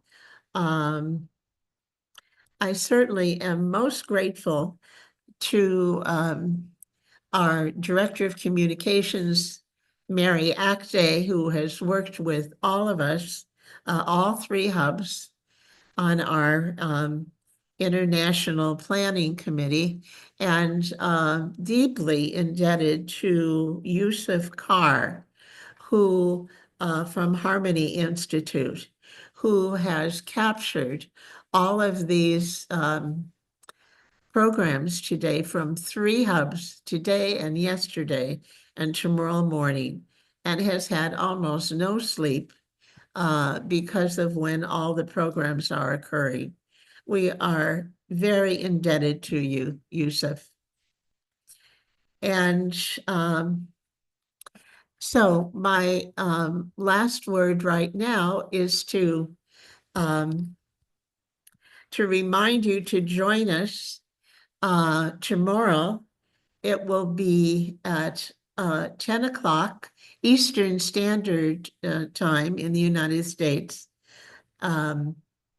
10 o'clock if you're in the Central Standard Time, and 7 o'clock. No, I'm sorry. 10 o'clock on the East Coast, 9 o'clock if you're on Central Standard Time, 8 o'clock if you're on Mountain Standard Time, and here in the Pacific time zone, it will be at 7 a.m. Don't miss it. It's going to be a wonderful program. It will go for 2 hours tomorrow morning. And I will finish now with reading the some of the writings from the world religious scriptures. And the last one is from a writing by a Shiite philosopher. But let me, and if you have the brochure, read along with me. First, we have the reading from Leviticus, chapter 19. When an alien resides with you in your land, you shall not oppress the alien. The alien who resides with you shall be to you as the native born among you. You shall love the alien as yourself. For you were aliens in the land of Egypt. I am the Lord your God. And that is from the Hebrew scriptures, our Old Testament, Leviticus chapter 19. And from what we refer to as the New Testament, Matthew's Gospel, chapter 25, we read, "For I was hungry, and you gave me food. I was thirsty, and you gave me something to drink. I was a stranger, and you welcomed me." That's a Christian New Testament reading. And I have another New Testament reading from Paul's letter, St. Paul's letter to the Hebrews. Do not neglect to show hospitality to strangers, for by doing that, some have entertained angels without knowing it. And now to the Holy Quran. We have a Sunni reading. Serve God and do good to parents, kinsfolk, orphans, those in need, neighbors who are near, neighbors who are strangers, the companion by your side, the wayfarer ye meet, and what your right hand possess. And we have a Shiite reading. One who spends the night with a full stomach while his neighbor is hungry has not believed in me. One who spends the night clothed while his neighbor has no clothes, has not believed in me. And that's from Mustrak Al-Wasl, Volume 2. So I hope we'll see you in the morning, and you have the times, and we'll see you on YouTube. Have a blessed afternoon if you're in California, or later in the evening if you're other places. Bye-bye.